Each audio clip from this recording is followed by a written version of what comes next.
At the most glamorous charity gala in Chicago, the man who once called her wife looked her dead in the eyes, loud enough for the entire room to hear, and said no one would ever want to marry her. Maris Vane stood still. The chandeliers kept burning, the champagne kept flowing, and from the far end of the room, a man she had never spoken to rose from his chair, walked through the silence, and dropped to one knee in front of everyone. This is the story of what happened next, and what it cost them both to survive it. If this story grips you from the very first scene, hit that like button and drop the name of your city in the comments. I want to see how far this story travels. The gala was called A Night for New Beginnings, which was the kind of name rich people gave to events designed to remind everyone else how far they were from starting over. The Whitmore Grand Hotel's ballroom had been transformed in the way only serious money could transform a space, not decorated so much as resculpted, every surface catching light at the precise angle chosen by someone paid more than most school teachers earned in a year. Crystal chandeliers hung low enough to feel intimate, high enough to feel imperial. The flowers were white and architectural, more structure than softness. The guests moved between them in evening wear that cost what some families spent on rent, smiling with the calibrated warmth of people who had learned that real emotion was a liability in rooms like this one. Maris Vane arrived 12 minutes late, which she had not planned. She had planned to arrive exactly on time. Not early, which would look anxious, and not late, which would look like she was trying to make an entrance she hadn't earned. She had stood in the lobby of her apartment building for 4 minutes, hand flat against the cool marble wall, breathing the way her therapist had taught her before she stopped going to therapy because Brennan said it was making her self-obsessed. 4 counts in. Hold. 4 counts out. Her reflection in the glass door looked back at her wearing a slate blue gown she had bought 3 weeks ago during a moment of something that felt briefly like courage and now felt like stupidity dressed in silk. She'd gone back to that store twice trying to return it. Both times she'd left without doing it. She was not sure why she had come tonight. That was a lie. She knew exactly why. The foundation that hosted the gala, the Aldrin Children's Initiative, was an organization her mother had helped build in the 90s, back when the family name Vane still meant something in this city beyond courtroom whispers and settlement paperwork. Maris had volunteered at their literacy programs for 3 years before the marriage swallowed that version of herself whole. Coming back tonight was not strategy. It was not performance. It was the closest thing she had to a line in the sand. I existed before him, and I exist now. And I will walk into a room he might also be in without disappearing. She existed. She walked in. She was 12 minutes late because a cab took longer than expected, and she was already behind the emotional 8-ball before she crossed the threshold. The room was loud in the particular way of rooms full of people who are talking without saying anything. Maris took a glass of sparkling water from a passing tray because she did not drink at events where she might need to remember everything clearly, and she made her way toward the far edge of the crowd where the lighting was softer and the social geometry required less performance. She recognized faces. Councilman Dreyer with his wife, who always looked mildly apologetic for him. The Holt sisters, both in red, both scanning the room with the focused energy of people conducting inventory. James Whitaker from the Tribune, whose column had once described Maris during the divorce proceedings as the wronged wife with the interesting silence, which she had read 6 times trying to determine if it was sympathy or condescension. She still didn't know. She did not see Brennan. She told herself the absence of him was neutral information. She told herself this while her eyes swept the room in a pattern that began at the bar, moved to the main doors, checked the east cluster of tables, and then started over. She had been doing this for 11 minutes when she heard his laugh. It was a specific sound, not unpleasant on the surface. Brennan Cole had spent years refining his laugh into a social instrument, warm and a little self-deprecating, the kind of laugh that made people feel they'd said something genuinely clever. But Maris had lived inside that laugh for 9 years. She knew its architecture. She knew the version that was real, rare, slightly surprised, usually at something absurd that caught him off guard, and she knew the version that was theater, which was most of the time. The laugh she heard across the ballroom was theater, and it was pointed and it was aimed. She turned. He was standing near the champagne fountain with 3 men she recognized from his development company's board, and 2 women she didn't. He was wearing a navy suit that fit him the way expensive things fit men who had always assumed they deserved expensive things. His hair was silver at the temples now, which he had cultivated deliberately. She remembered the exact conversation where he decided it made him look distinguished rather than old. He looked good. She hated that he looked good. She hated more that she had spent 9 years learning his face well enough to inventory it in 2 seconds from across a crowded room. He had not seen her yet. She could leave. The thought came cleanly, without drama. She could set her sparkling water on the nearest surface, walk back through the main doors, text a donation to the Aldrin Initiative from the cab, and call this a partial victory. She had arrived, she had breathed, she had seen him and not dissolved. That would be reasonable. That would be self-protective. Her therapist, back when she had one, would probably have called it a healthy boundary. Maris finished her sparkling water and went to find her table. Her seat was at table 9, which was not near the window and not near the stage, which she interpreted as the seating chart's way of saying she was someone to be accommodated rather than showcased. This was fine. She sat down between an older woman from the foundation's board, whose name was Margaret something, and a man she'd never met who worked in hospital administration, and spent the first course explaining the inefficiencies of insurance billing to anyone who maintained eye contact. Maris maintained eye contact. It was easier than looking up. The first course came and went, roasted beet salad with goat cheese that she ate without tasting. The hospital administrator moved on to explaining the comparative inefficiencies of digital record systems. Margaret something on her left had found a kindred spirit across the table and was engaged in a conversation about property taxes. The room hummed. The chandeliers burned. Maris kept her shoulders level and her face arranged in the expression she had built over 9 years, composed, pleasant, present. The expression that Brennan had once told her made her look like a politician's wife. He'd meant it as a compliment. She was reaching for her second glass of water when she heard him say her name. Not loudly, not yet, just normally. The way you'd say someone's name when you'd spotted them across a social gathering and were angling your way toward making the encounter happen on your terms. She heard it because she had always been tuned to that frequency without choosing to be, the way you stay alert to a sound that has previously meant something changed in the atmosphere. She looked up. Brennan was crossing toward her table with the 2 board members flanking him like lieutenants who'd been signaled without being told anything explicitly. He was smiling. The smile was the theater version. Maris set down her water glass carefully, with both hands. "Maris," he said it again when he was close enough that the people at her table could hear him clearly. "I didn't know you were coming tonight." "I come every year," she said. "Right." He tilted his head, that practiced gesture of fond recollection. "You do, don't you?" The way he said it made it sound like a harmless eccentricity, as though her attending an event tied to her family history was a charming quirk he'd forgotten about, the way you forget someone has a cat. Maris recognized the move. She had a catalog of them. "You look well," she said, because it was the socially neutral response, and because she had learned in 9 years that neutrality was not weakness, it was rope management. "You look—" He paused, and in that pause she felt the room at their table lean almost imperceptibly toward the conversation. "Tired," he said. "Are you sleeping? You always had trouble sleeping." It was so precise in its delivery, the appearance of concern layered over the diminishment, that for a moment she genuinely marveled at it the way you might marvel at a very clean surgical cut. Yes, she had trouble sleeping. She'd had trouble sleeping because she'd spent years in a house where the atmosphere changed without warning, where the wrong answer to an ordinary question could alter the next 72 hours. She slept fine now. She slept better than she had in a decade. "I sleep fine," she said.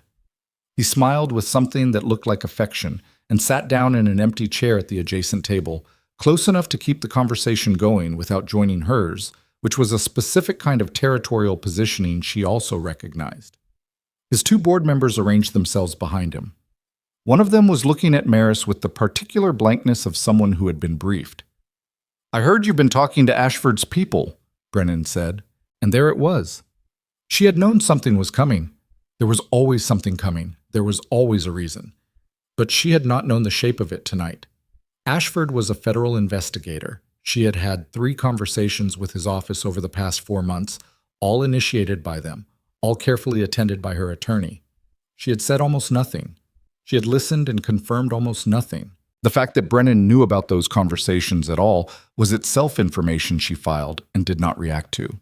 "I don't know what you're referring to," she said. "Maris." He said her name like a gentle correction. "You don't have to do that. I'm not your enemy."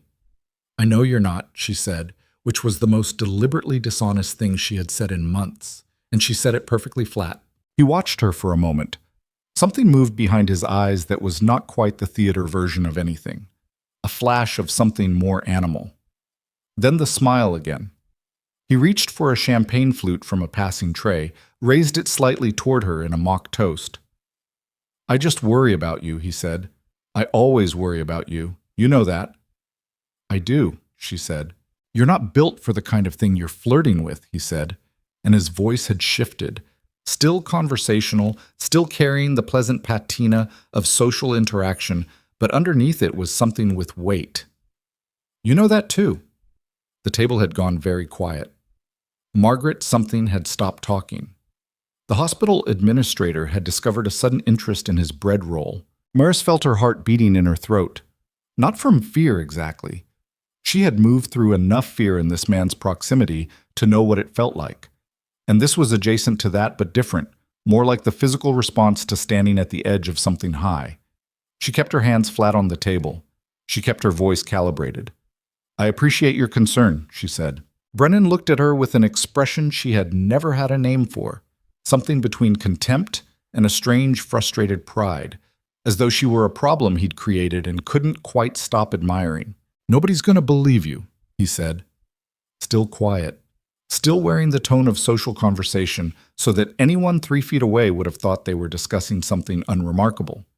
"You know that, right? You were my wife. They'll look at everything you say and they'll see a bitter woman who couldn't handle losing. That's the story. It writes itself." She said nothing. "I'm not threatening you," he said. "I'm being honest with you, which is more than you deserve, honestly. I'm telling you as someone who knows this city, knows how it works, knows who owes what to whom, that you will lose. And when you lose, you will have spent whatever goodwill you have left on a fight that gets you nothing and leaves you with less than you started with." He stood.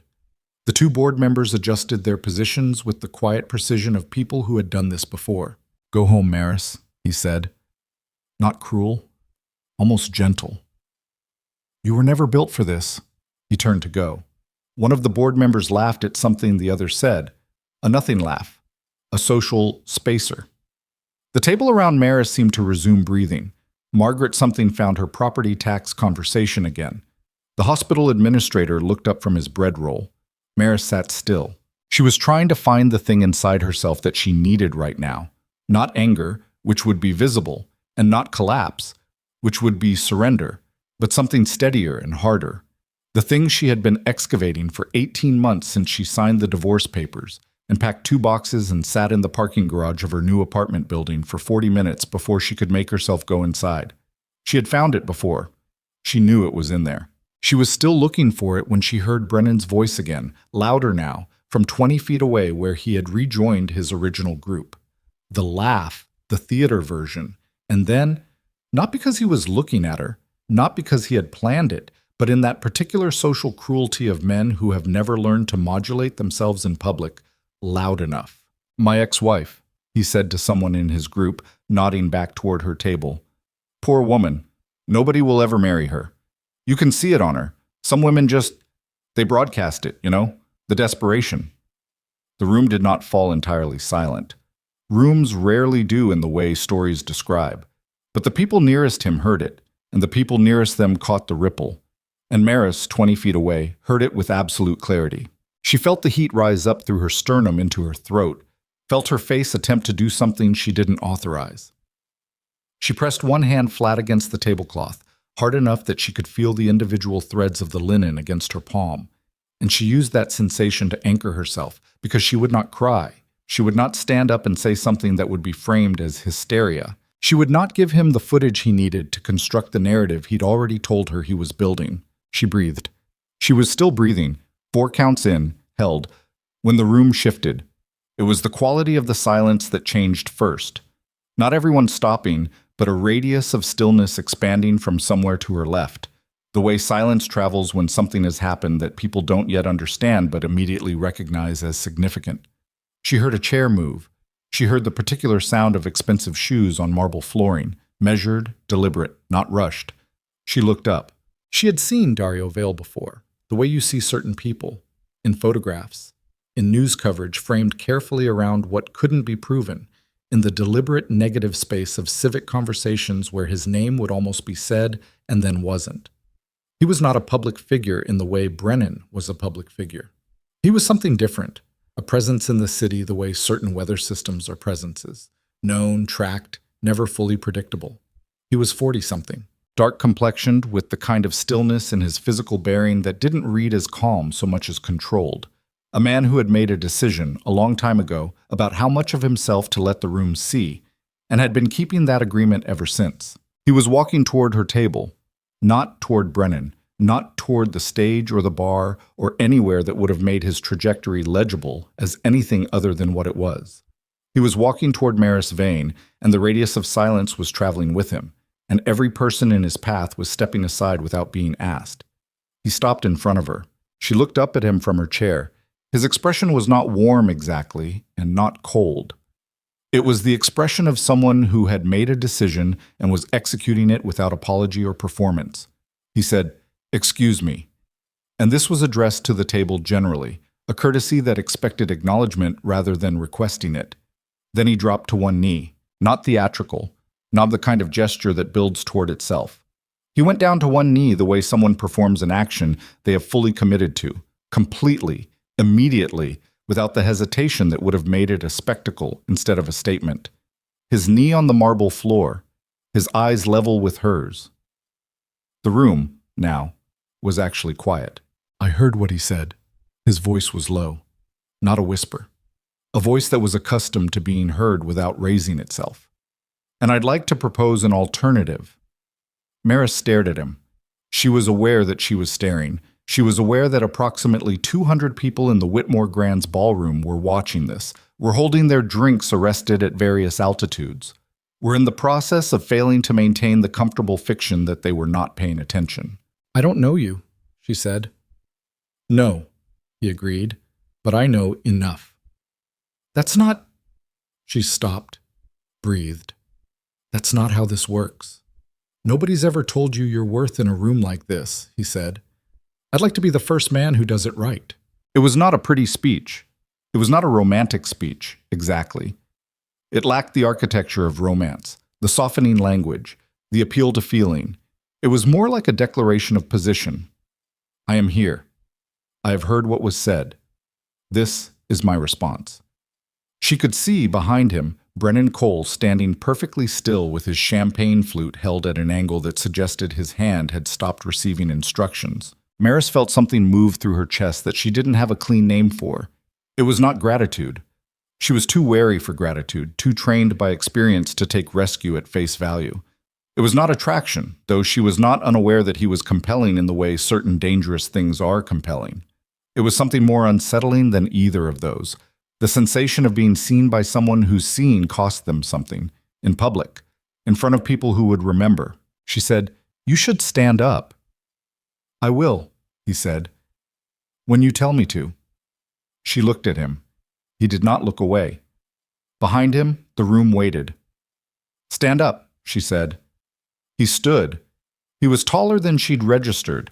He adjusted the cuff of his jacket, a precise, unhurried movement, and extended his hand, not to help her to her feet, just his hand, open, offered, a different kind of gesture than the one on his knee.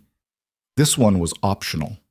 She did not take it. She stood on her own and looked at him at his full height and said very quietly so that it was between the two of them and the immediate vicinity and no one else, I don't know what that was. It was an offer, he said. Of what exactly? That's a conversation, he said, for somewhere that isn't here. He reached into his jacket, the movement smooth and completely unalarmable, which she noted, and produced a card. Plain, heavy stock, a phone number, a name, Dario Vale, and beneath it, nothing else. No title, no company, no indication of anything beyond the fact of his existence and the means to reach it. He set it on the table beside her water glass. "No pressure," he said. And then, with a glance toward the far side of the room where Brennan was still standing, a glance that lasted perhaps 2 seconds and conveyed volumes in that time, he walked away. Maris stood beside her chair in the humming ballroom of the Whitmore Grand Hotel, with a plain white card on the linen tablecloth, and 200 people carefully not looking at her, and one specific man across the room looking at her with an expression she had spent 9 years learning to dread. She picked up the card. She was not sure why. She told herself it was to remove it from the table, to reduce the visibility of what had just happened, to perform some kind of normalcy in the aftermath of something that had been extremely abnormal. She held it between 2 fingers and looked at the number and the name. Margaret something said, quietly and with genuine warmth. "Well," Maris almost laughed. It came up in her chest unexpectedly, a bubble of something. Not quite amusement, not quite relief, something adjacent to both. And she swallowed it, sat back down, placed the card in her small evening bag.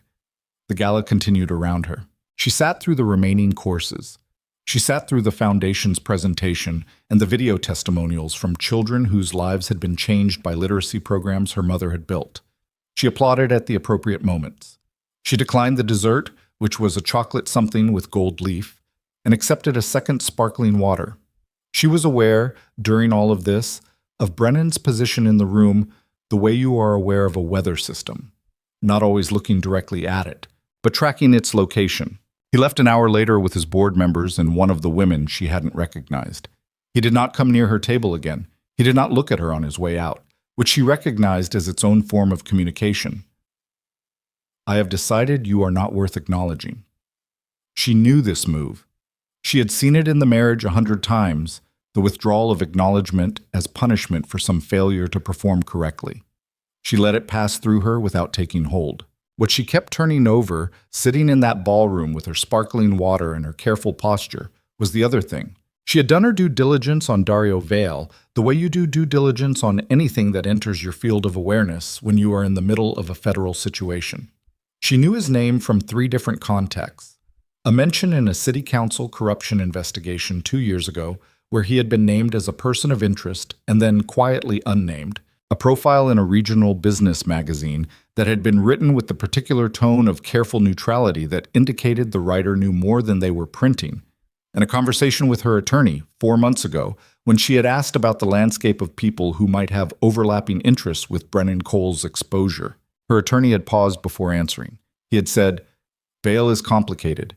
He has interests in the city that are real and substantial and not fully visible. He is not someone you engage with casually or without knowing what you're getting into." She had filed this under information I have received. Now she sat with his card in her evening bag and the memory of him on his knee on the marble floor, and she tried to think clearly about what had just happened. Options. It was genuine, which seemed unlikely given the setting and the speed and the fundamental implausibility of a man like Dario Vale making public gestures of chivalry towards strangers. It was strategic, which was more plausible. Brennan had enemies. She was potentially useful as a witness, and aligning himself publicly with her was a message to Brennan that had nothing to do with her. Or it was both, which was probably the most accurate answer and also the most complicated one. She thought about the weight of his voice when he said, "I know enough." She thought about Brennan's face in the moment after, the arrested champagne flute, the stillness that wasn't composure, but its near neighbor, shock wearing composure's clothes. She thought about her attorney saying, "Not someone you engage with casually." She walked out of the Whitmore Grand at 11:14. The night air hit her, and she stood on the sidewalk outside the hotel entrance for a moment, evening bag clasped in both hands, while cabs moved past and 2 other departing gala guests navigated around her without making eye contact. Her phone had 2 texts from her friend Claudette, who had wanted to come tonight and had been talked out of it. How did it go? And then 15 minutes later, "You okay?" She typed, "I'm fine, complicated. Tell you tomorrow." She called a cab, stood on the sidewalk waiting for it, opened her evening bag, took out the card. Dario Vale, a phone number. No title, no company, no indication of what he was beyond his name, and the fact that he had knelt on marble in front of 200 people and said something she had not been said to in so long she'd nearly forgotten the shape of it. The cab came. She got in. The card was in her hand and she held it the entire ride home, not looking at it, just feeling the edges of the heavy stock paper between her fingers. She got home. She fed her cat, a gray animal named Fletcher, who had been her one non-negotiable extraction from the marriage. She had left behind furniture and artwork and 3 years of houseplants, but she had walked out with Fletcher in a carrier, and her attorney had made it stick. Fletcher wound around her ankles while she stood in her kitchen in the slate blue gown, still holding the card. She set it on the kitchen counter. She changed out of the gown. She washed her face. She made tea she didn't drink and sat at her kitchen table with Fletcher in her lap and the card on the counter across from her. She thought about Brennan saying, "You were never built for this." She thought about being 12 minutes late to a gala because she stood in a lobby breathing through a method she'd learned in therapy. She stopped attending because the man she was married to had decided self-examination made her difficult to live with. She thought about the moment the room went quiet. At 1:17 in the morning, she picked up her phone. She did not call. She sent a text to the number on the card. She wrote, "This is Maris Vane. I'd like to have that conversation." She stared at it for long enough that Fletcher grew impatient and relocated to the chair across from her. Then she hit send. The response came in 4 minutes. It said, "Tomorrow, 7 p.m. I'll send the address." She set the phone face down on the kitchen table. Her heart was doing something irregular, and she breathed through it.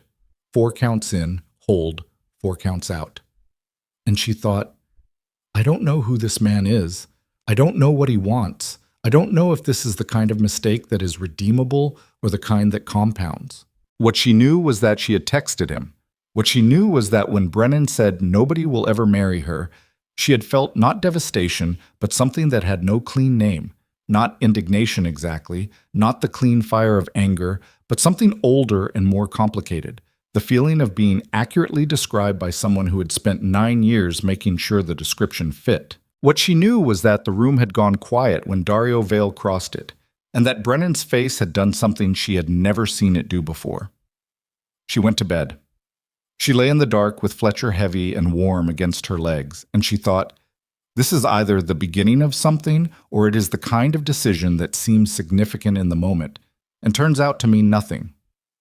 She slept. In the morning, she woke before her alarm, which was unusual. She lay still in the gray light coming through the curtains and counted her breaths and thought about the address she would be sent and the conversation she did not yet know the shape of. Her phone lit up at 6:51 a.m. It was not the address. It was a news alert. A photo, taken the night before inside the Whitmore Grand Ballroom, already circulating across 3 different social media platforms and picked up by 2 local news sites. The image was clear, well lit by the gala's professional-grade chandeliers.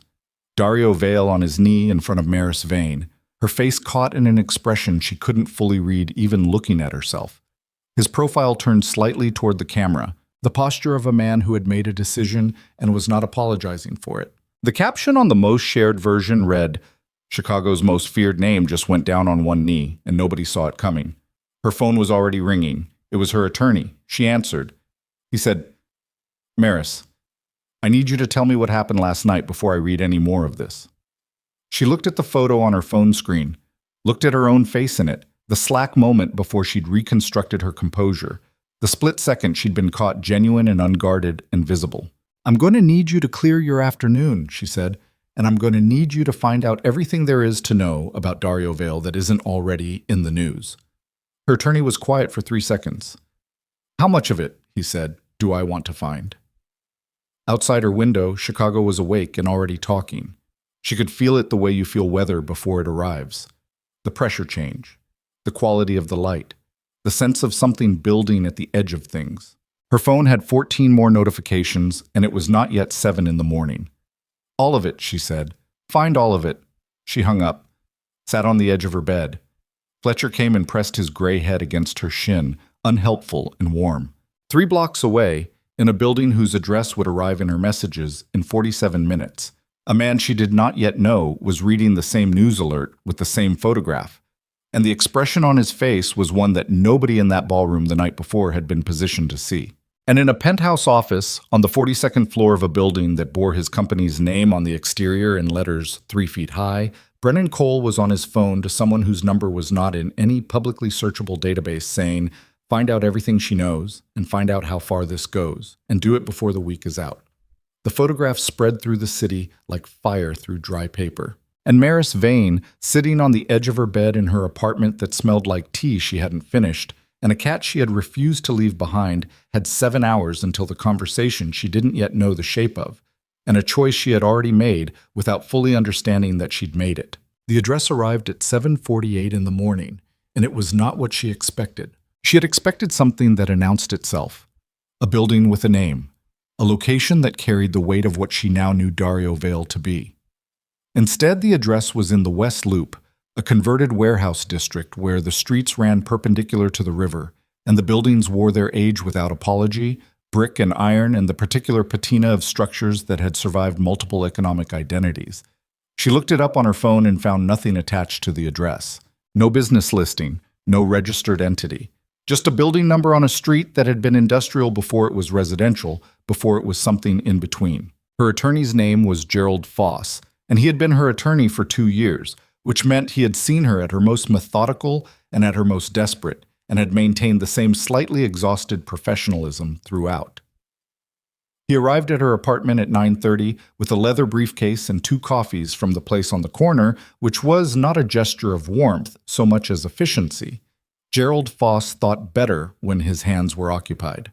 He sat across from her at the kitchen table and opened his briefcase and set 3 printed pages on the table between them, and said, "Tell me exactly what was said."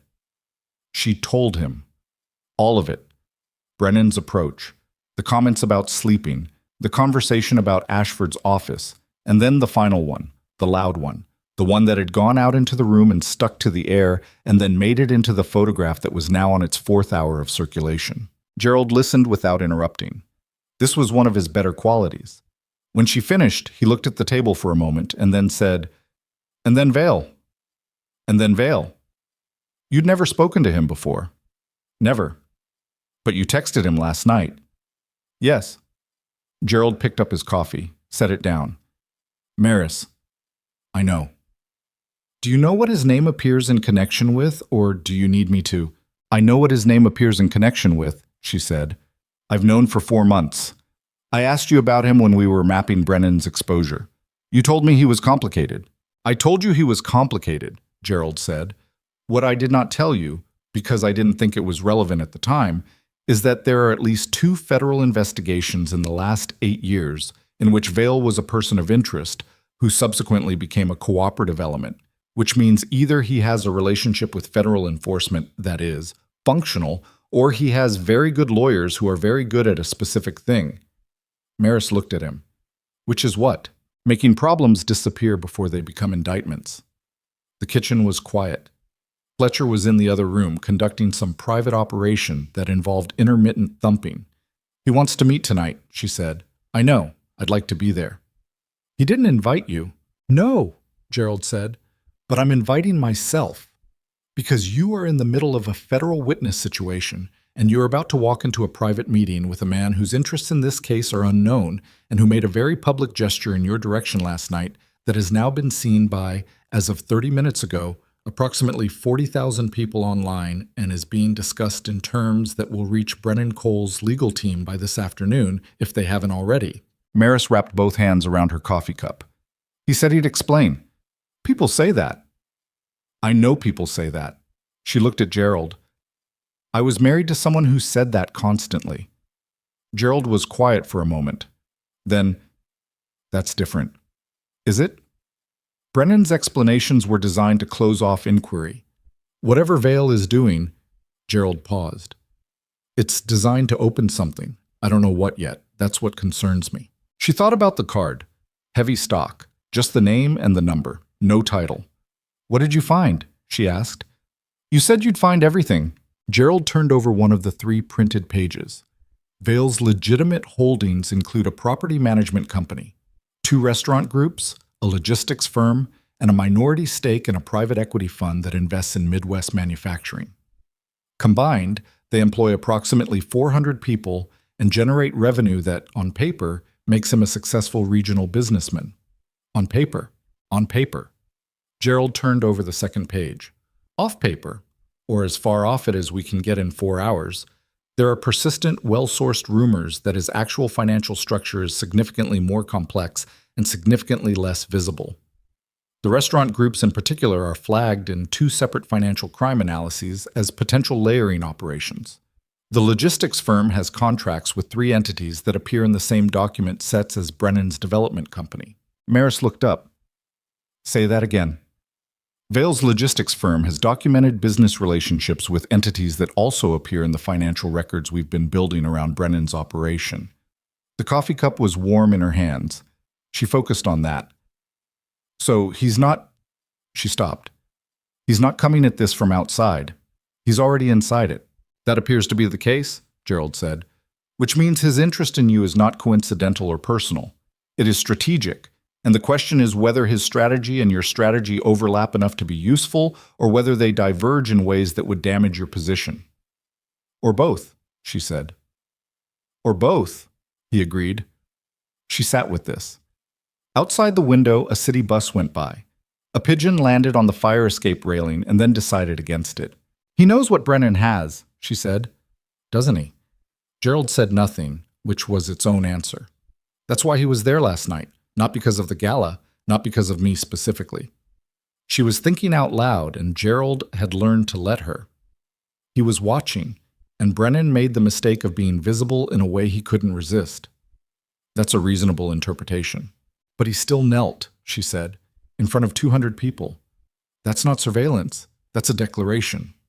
Yes, Gerald said. It is. The question is what it declares, and to whom, and at what cost to you. She thought about Brennan's face, the arrested champagne flute, the 2 seconds of animal expression before the theater reasserted itself. He made Brennan afraid, she said. Yes. In public. In a setting Brennan controlled. Yes. That's not nothing. No, Gerald said. It's not nothing. It's also not necessarily safe. She stood up, took her coffee to the window, and stood there looking at the street below where the morning had fully established itself. Delivery trucks and dog walkers, and a woman in a green coat walking fast with her eyes on her phone. The ordinary percussion of a city conducting itself. I'm going tonight, she said. Gerald made the sound of a man who had anticipated this and had decided to spend his energy on the response rather than the protest. I'll be outside. In the car. You call me if anything. I'll call you, she said. She heard him gathering his papers, the briefcase closing. Maris. His voice was different. Not the attorney register, the other one. The one he used rarely and deliberately. Be careful about what you want from this. She turned from the window. What does that mean? It means that in my experience, when someone has been isolated and diminished for a long time, the first person who treats them like they matter can seem like a... He stopped, found the careful version. Can carry more weight than the situation warrants. She looked at him for a long moment. I'm aware of that, she said. Good, he said. Keep being aware of it. He left. She stood in the kitchen with the last of her coffee and the quiet apartment and the gray cat who had reappeared and was now sitting on the kitchen table in the spot Gerald had vacated, looking at her with the unblinking patience of an animal that has no concept of complication. Don't, she said to Fletcher. Fletcher blinked once. She had 5 hours. The building on the West Loop Street was 4 stories of dark brick, with iron-framed windows and a loading dock that had been retrofitted into something else. She couldn't tell what from the street. There was no sign. There was a door with a keypad and a camera mounted above it, at an angle that suggested it saw more than the immediate entrance. She pressed the buzzer at 6:58, and the door released at 7 exactly, which told her he had been watching for her on the camera and had waited for the minute to turn. Inside was not what she'd built in her head during the cab ride over. She had braced for something deliberately intimidating, the aesthetic of controlled power, all concrete and shadow. Instead, she walked into a space that felt like a working place. Exposed beams, clean industrial lighting, a large table covered in documents along one wall, several monitors displaying what looked like property maps and financial spreadsheets. A woman in her 30s sat at a standing desk and looked up when Maris entered and said only, "Second floor," and returned to her work. Maris climbed the stairs. They were steel and solid and made no sound. The second floor was more open. a large room with windows facing the street on one side and a kitchen area on the other. Dario Vale was standing at the windows with a glass of water, watching the street below. He turned when she came off the stairs. In the ballroom, he had been a figure in the room's margin, deriving force from contrast and distance. Here, without the crowd and the chandeliers and the particular theater of that setting, he was more ordinary in some ways and less ordinary in others. He was wearing dark trousers and a shirt that wasn't tucked, sleeves rolled to mid-forearm. There were lines in his face that the gala's lighting had smoothed over. He looked like a man who worked and who was currently working and had paused the working to have this meeting. "You came alone," he said. "My attorney is outside in a car," she said. Something that wasn't quite a smile moved across his face. "That's smart." "I know it's smart. I didn't do it to impress you." He gestured toward two chairs near the windows. "Sit down, if you want." "I'll stand for a minute." He nodded, stood where he was. "You knew I'd come," she said. "I thought you might. I wasn't certain." "Why?" "Because you're careful," he said. "I've watched you be careful for 4 months. Careful people don't always take the risk." The 4 months landed on her like a stone dropping into still water. "You've been watching me for 4 months." "I've been watching the situation. You're part of the situation." That's a distinction that's going to need more explanation. He moved to the chairs and sat in one, which she recognized as an invitation to stop negotiating the room and engage. She sat in the other, angled toward him with her bag in her lap. "Brennan Cole has been building a specific kind of structure in this city for 12 years, Dario said. His voice in this space, without ambient noise, was different. Not warmer, but more precise. Land deals where the actual transactions happen, 3 entities removed from anything with his name on it. Judges who receive things that don't appear in any ethics filings. Women who come forward and then stop coming forward, and the mechanism of their stopping is consistent enough to be a system." Maris's hands were still on her bag. "You're describing things that would require proof." "Yes." "Do you have it?" He looked at her for a moment. "Some of it." "What kind?" "Financial records from the adjacent entities, transaction patterns, and 2 conversations recorded between people in his organization and a specific judge who ruled in his favor on 3 separate eminent domain cases involving—" He stopped. "You don't need the full map tonight." "I might need the full map tonight," she said. "You need enough to decide whether you trust the direction," he said. "The full map is for after that." "That's a convenient structure," she said. "Share enough to interest me, withhold enough to maintain leverage." He didn't flinch. "Yes, that's accurate. What would you prefer?" "I'd prefer you tell me what you want." He set his water glass on the table between the chairs. "I want Brennan's network exposed completely, not partially, not one count of fraud that he can manage and survive and rebuild from. I want the whole structure, the judges, the land deals, the mechanism for silencing people. I want it in federal court with evidence that cannot be managed." "Why?" "Because he took something from me," Dario said. 5 years ago. A property deal in the South Side that involved people who had been in that neighborhood for 3 generations. And Brennan's structure moved them out through fraudulent eminent domain claims and a judge who was compensated for his cooperation. And I was positioned to block it, and I was outmaneuvered. And 2 of those families—" He stopped. Something moved across his face, brief and not performed. "It doesn't matter. The why is personal, and it doesn't change the facts." "Dura sestike." Maris looked at him. The not-performed thing had lasted only a second, but she had a decade of training in reading what people showed for a fraction of a second before they covered it. "It matters to me," she said. "It matters to you that my reasons are personal?" "It matters to me that they're real," she said. "That you're not—" She stopped. "I've spent 9 years with someone whose reasons were always strategic, whose every action had a position behind it that was never the stated one. If you're going to ask me to trust the direction, I need to know the direction is going somewhere that isn't just useful for you." He was quiet for a moment. "I can't promise you it isn't useful for me," he said. "It is useful for me." "That's true. But useful and real aren't mutually exclusive." He looked at her steadily. "What you saw last night, I didn't plan that. The gesture. I came to that gala to watch Brennan, to see who he was performing for, what he needed from that particular room. And then I watched him walk over to your table and do what he did, and He stopped, picked up the water glass, set it down without drinking. I've been in rooms like that one my whole life. I know what it looks like when someone is very practiced at making a specific person small in public. And I watched him do it, and I made a decision. It was not strategic. It was... He seemed to look for the word and not quite find the right one. Instinct, he said finally. I acted on instinct, which is something I rarely do. The room was quiet. Traffic moved distantly outside the windows. That's either the most honest thing you could have said, Maris told him, or it's the most sophisticated version of what you said in Gerald's framing, which is that you shared enough to interest me and withheld enough to maintain leverage. He looked at her, and this time the thing that moved across his face was different, not the suppressed grief from before, but something that was close to surprised. You're very good at this, he said. I had an education, she said flatly. It was expensive and I didn't choose it. He nodded, slow, once. Fair. She stood, not because she was leaving, she hadn't decided that yet, but because she needed to not be sitting down for what she was about to say. I have things, she said.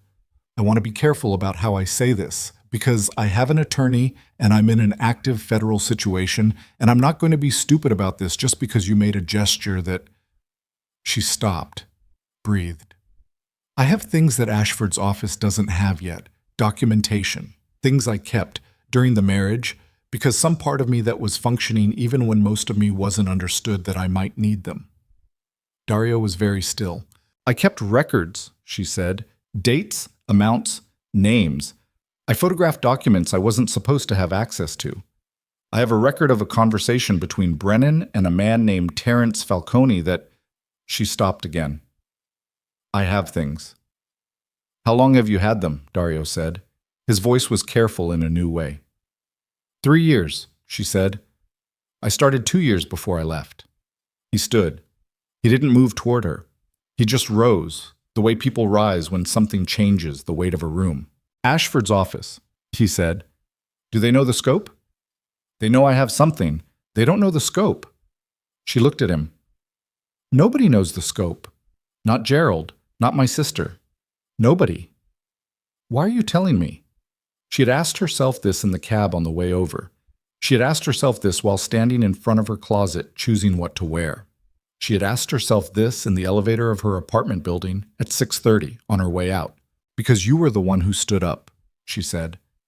Because you knew enough about this situation to make that move in that room, and because whatever your reasons are, your interests point toward the same place mine do, and because... She stopped. This part was harder.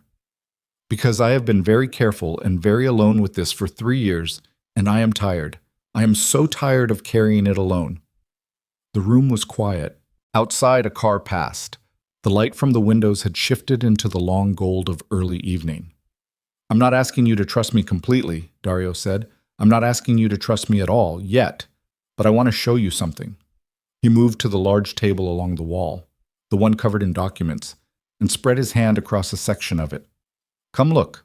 She walked over. What she saw was not a single document, but a system. Organized, cross-referenced, annotated in a tight handwriting she didn't recognize. Property records. Transaction chains.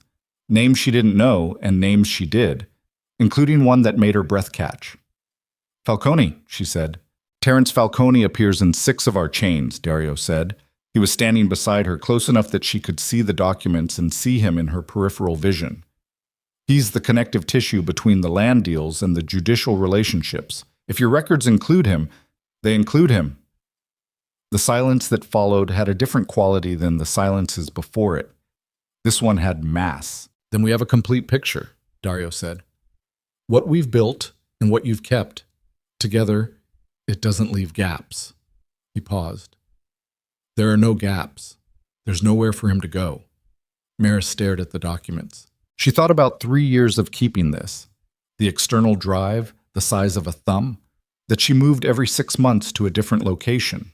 The scanned photographs she'd stored in 3 separate encrypted accounts. The handwritten log she'd kept in a notebook that looked like a journal, because she had understood at some dim instinctive level that it needed to look like a journal. She thought about Gerald saying, "Be careful about what you want from this." She thought about Brennan saying, You were never built for this. She was still looking at the documents when her phone vibrated. She pulled it out of her bag. It was not Gerald. It was a number she didn't recognize. The text was 4 words. It said, "He showed you already." She read it twice. Her hand went cold. She turned to Dario. He was watching her face, not her phone. "Someone knows I'm here," she said. He didn't look alarmed. He looked focused in a way that was its own kind of alarm. "Show me." She held the phone toward him. He read the 4 words and his jaw moved, a small movement, something clenching and releasing. "The camera outside," she said. "Someone saw me come in." "Possibly." He was already moving toward the woman at the standing desk downstairs. She could hear him on the stairs. "Or they've had your phone tagged." The word tagged hit her in the sternum. She stood in the document room with the spread of evidence on the table in front of her and her phone in her hand showing 4 words from an unknown number, and she understood fully, completely, with the particular clarity of things that cannot be ununderstood, that the conversation at the ballroom had already set something in motion that could not be stopped. She called Gerald. He picked up on the first ring. "Get off the street," she said. "Drive around the block and park somewhere different. Someone may know where I am." Gerald said without pause the specific thing she needed him to say. "I'm moving. Stay on the line." She stayed on the line. Downstairs, she could hear Dario's voice, low and rapid, talking to someone on a phone. The woman at the standing desk was typing with focused speed.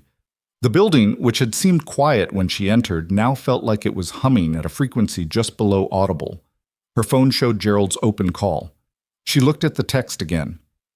"He showed you already." Someone knew what had happened in this room in the last 20 minutes. Someone knew that Dario had shown her the documents. Someone was watching this closely enough that they could narrate it in real time. Brennan, she thought, or someone in Brennan's network, or someone in a third position entirely, someone she hadn't accounted for, someone who had their own interest in this situation and their own reason to monitor what she couldn't yet see. Gerald's voice came through the open call. "I'm parked on Randolph, side street, green awning. You need me to come in?" "Not yet," she said. "Stay there." She kept the phone to her ear and walked to the top of the stairs. Below, Dario was standing with his back to her, phone pressed to his ear, speaking in a low, rapid cadence she couldn't fully decode. Names, a street address, a question that ended in a hard consonant. The woman at the standing desk had closed her laptop and was pulling on a jacket with the deliberate efficiency of someone executing a prepared sequence. Maris walked down the stairs. Dario turned when he heard her. He ended his call without a closing word, the way people end calls when the call is a tool rather than a conversation. "Your phone is clean," he said. "We checked the number. Burner, activated 2 days ago, already dead. Whoever sent it, they're not using traceable hardware." 2 days ago, she said. The gala was last night. He looked at her. She watched him track the same thing she was tracking. "They activated the burner before the gala," she said. "Before the photograph. Before any of this was public." "Yes." "Which means they weren't reacting to what happened at the Whitmore. They were already positioned." "Yes." She lowered her phone from her ear. Gerald's voice was a small, tinny thread of sound coming from the speaker. She raised it back. "Gerald, I need you to call Ashford's office. Not the main line. Renata Voss, she's the one who's been my contact. Call her personal cell and tell her I need a conversation tonight. Tell her it's about the scope of what I have, and tell her there's a third party." Gerald was quiet for 3 seconds. "A third party. Tell her that." "All right." A pause. "Maris?" "I'm fine. Call her." She ended the call. Dario was watching her with the expression of a man recalibrating. Not threatened. Recalibrating. There was a difference, and she was attuned to it, had spent 9 years learning the difference between the two in another man's face. "Renata Voss," he said. "You know her." "I know of her. She's thorough." "That's why I picked her," Maris said. "Now tell me who knew you were going to show me those documents tonight. Who in your organization knew the shape of this meeting?"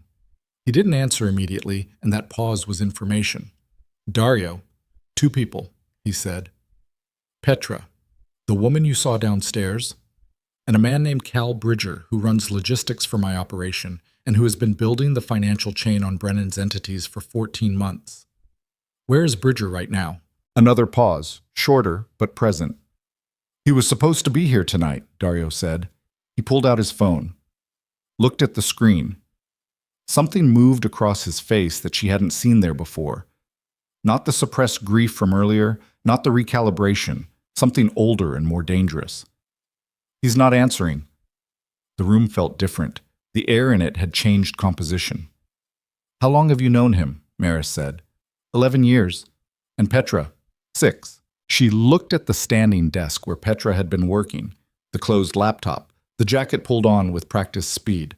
Where did Petra go? Maris said. Dario's head turned toward the standing desk slowly, and she could see the precise moment it landed. The moment the geometry of the evening rearranged itself into a shape he hadn't been prepared for.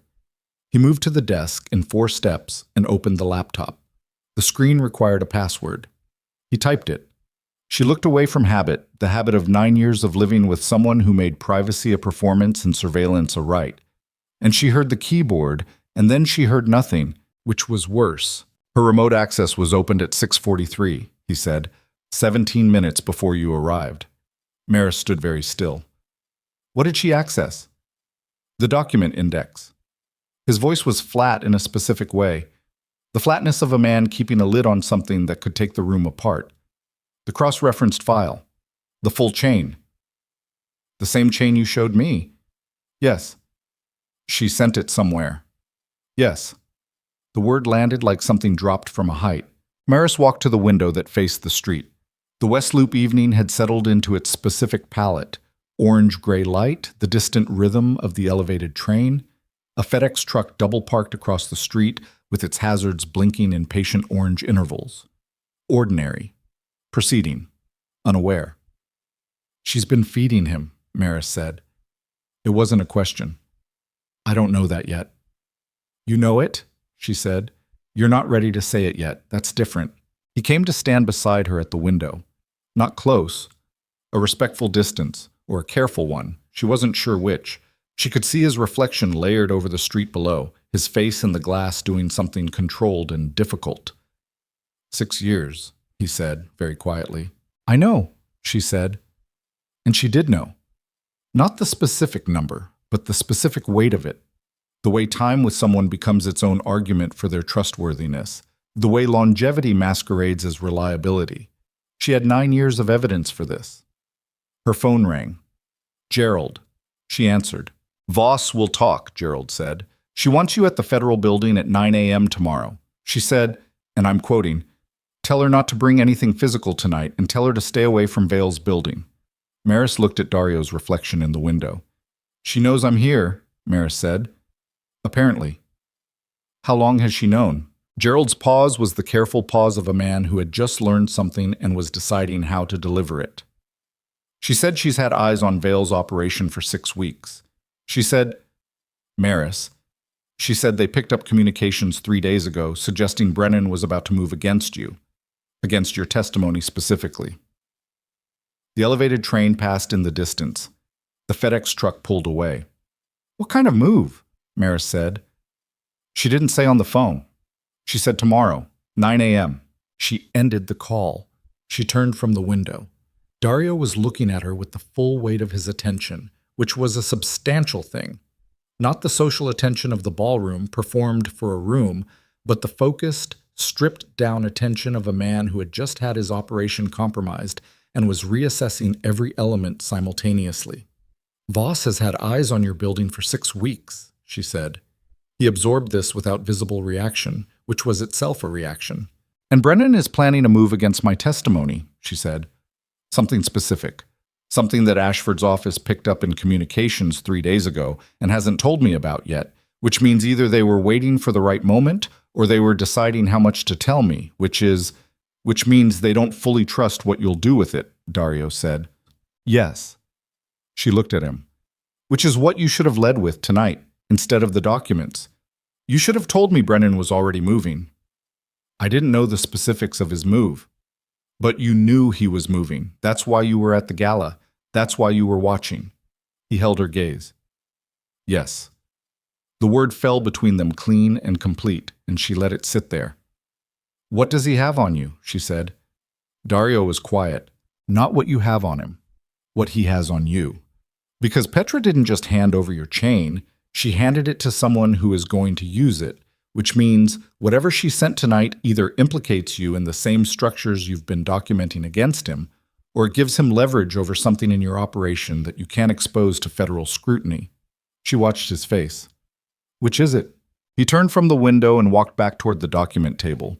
He stood with his back to her for a moment, hands braced on the table's edge, looking at the organized architecture of 14 months of work. "The logistics firm," he said finally.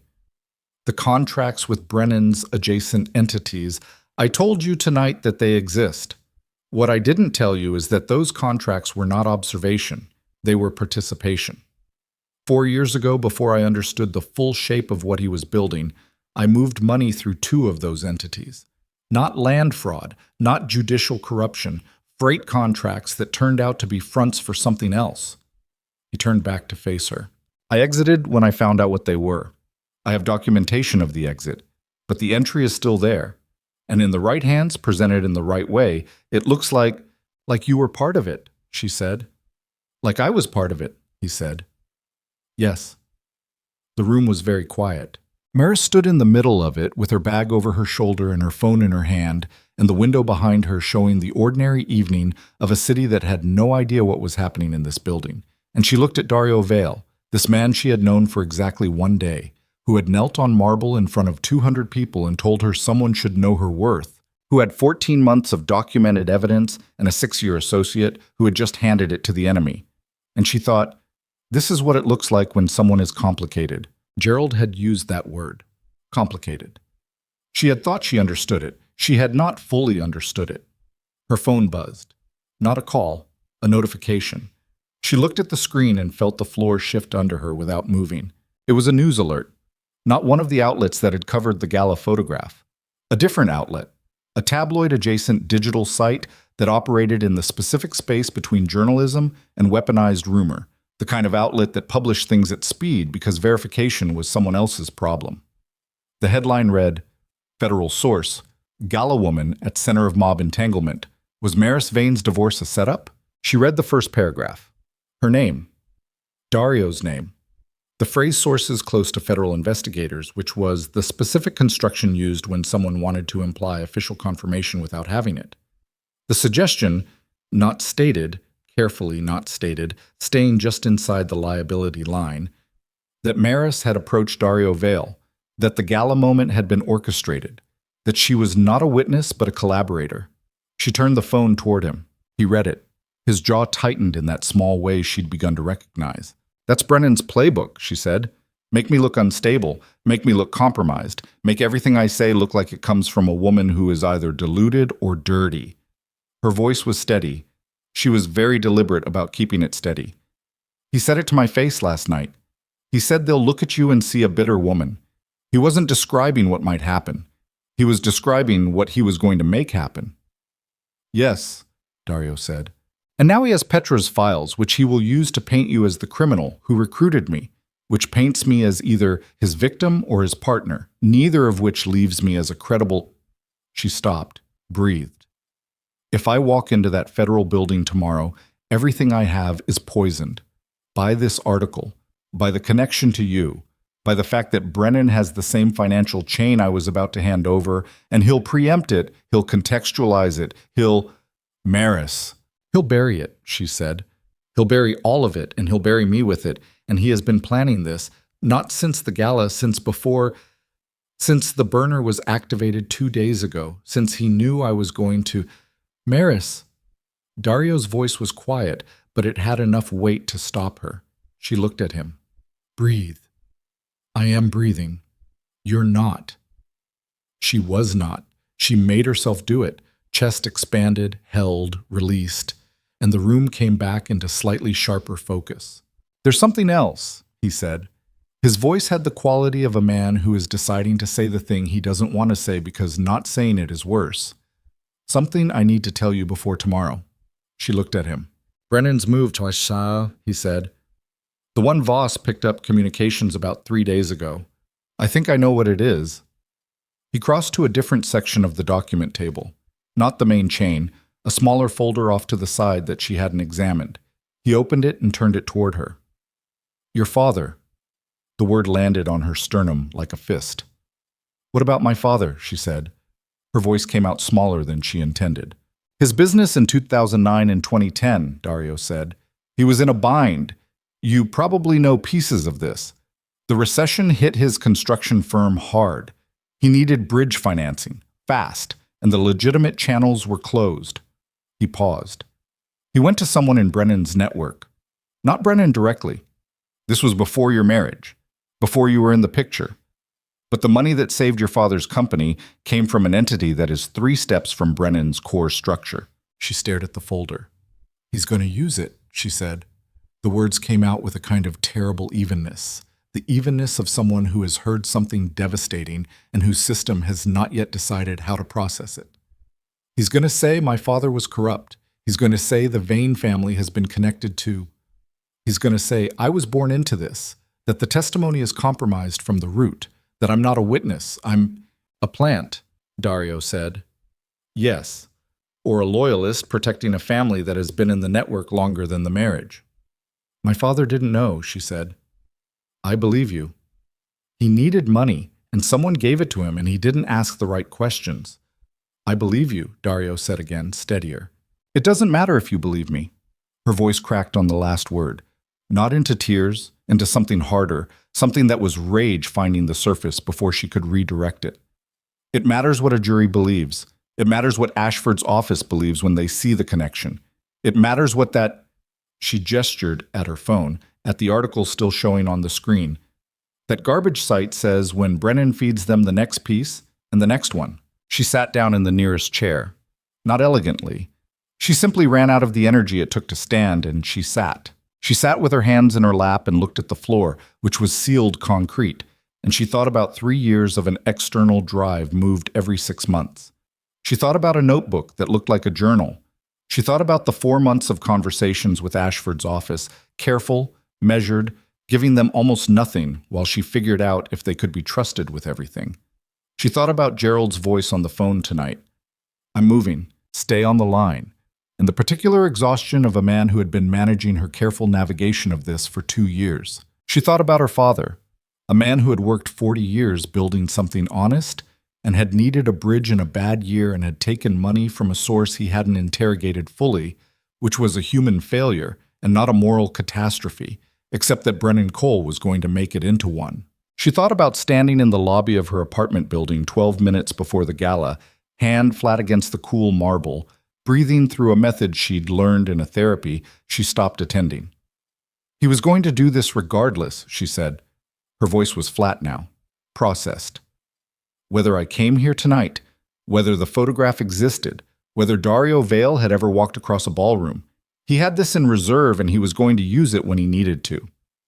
Yes, Dario said. The gala just accelerated his timeline. Yes. She looked up at him. He was standing a few feet from her chair, not hovering, not retreating, just present. She thought about Gerald saying, the first person who treats them like they matter can carry more weight than the situation warrants. She thought about whether she was doing that right now. Loading this man with the weight she was assigning him because she was afraid and exhausted and had been alone with this for 3 years. She looked at his face and tried to see it cleanly. What she saw was a man who had also just had the floor go out from under him, who had 11 years of trust demolished tonight by a woman who had opened a laptop at 6:43 in the evening, who had participated 4 years ago in something he had later exited and had been building a case ever since that was partly justice and partly penance, and she understood penance, she understood the shape of it, the long, quiet weight of trying to correct a thing you cannot undo. She was not loading him with weight he hadn't earned. She was recognizing something real. That didn't make it safe. What do we do? She said. He sat down in the other chair, the one across from her, not beside her, keeping the distance of 2 people who have not yet negotiated what kind of distance is appropriate between them. He leaned forward with his elbows on his knees and looked at her directly. You go to Voss tomorrow, he said. Not with the physical evidence. She said, don't bring it, and she's right. Because if Brennan's fed the outlet once tonight, he'll feed them again, and you don't want to be photographed carrying anything. You go and you tell her the full scope, everything, your father's connection and why it doesn't mean what Brennan will say it means, the records you've kept, Falcone, the timeline. And you, she said. I'll deal with what I need to deal with, he said. That's not an answer. It's the answer I have right now. She looked at him. If you disappear from this, if your operation folds and the chain disappears, and I'm standing in that federal building tomorrow with my testimony and my father's name and nothing to corroborate the financial architecture, I won't disappear, he said. You said Petra had access to your full index. If Brennan has that, he has a copy of my documentation, Dario said. He doesn't have the sources. The people who gave me the records, the transactions, the recorded conversations, they're not on paper. They won't appear in what Petra sent. He paused. He knows what I know. He doesn't know how I know it. Can he get to them? Your sources. The pause this time was the longest one of the evening. One of them, he said. Possibly. Her phone buzzed again. Another alert from the same outlet. She looked at the screen and the headline was 3 words longer than the last one, and each additional word was a stone added to a structure designed to crush a specific person.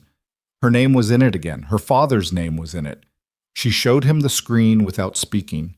He read it. He moves fast, she said. He's been ready for weeks, Dario said. I know. She stood again. Needed to be standing again. He told me last night I wasn't built for this. He believed it. He's operated his whole life on the belief that the people he damaged aren't capable of sustaining a fight, that shame is a renewable resource he can keep drawing on, that if you squeeze hard enough and fast enough, the person folds. She walked to the window. The street below was quieter now, evening settling toward night. He's wrong. I know he's wrong, Dario said, but knowing it and proving it are... She stopped, pressed her fingers against the cold glass. My father has a bad heart. He's had 2 procedures in the last 3 years. If Brennan's name and his name appear in the same sentence in public, in that outlet, in any outlet, the stress alone could... She didn't finish the sentence. She stood at the window with her fingers against the glass, and the city below proceeding in its ordinary way, and the full weight of what had been set in motion pressed down on her chest with a physical reality that she breathed through without moving. Her phone rang. Not Gerald. Not a number she recognized. She answered. The voice on the other end was male, older, the specific cadence of a man who had spent decades in positions of authority and had learned to deliver information without inflection. He said, Ms. Vane, my name is not important right now. What's important is that I work for someone who has been watching your situation for considerably longer than you know, and I'm calling to tell you that the article you just read is the first of 4.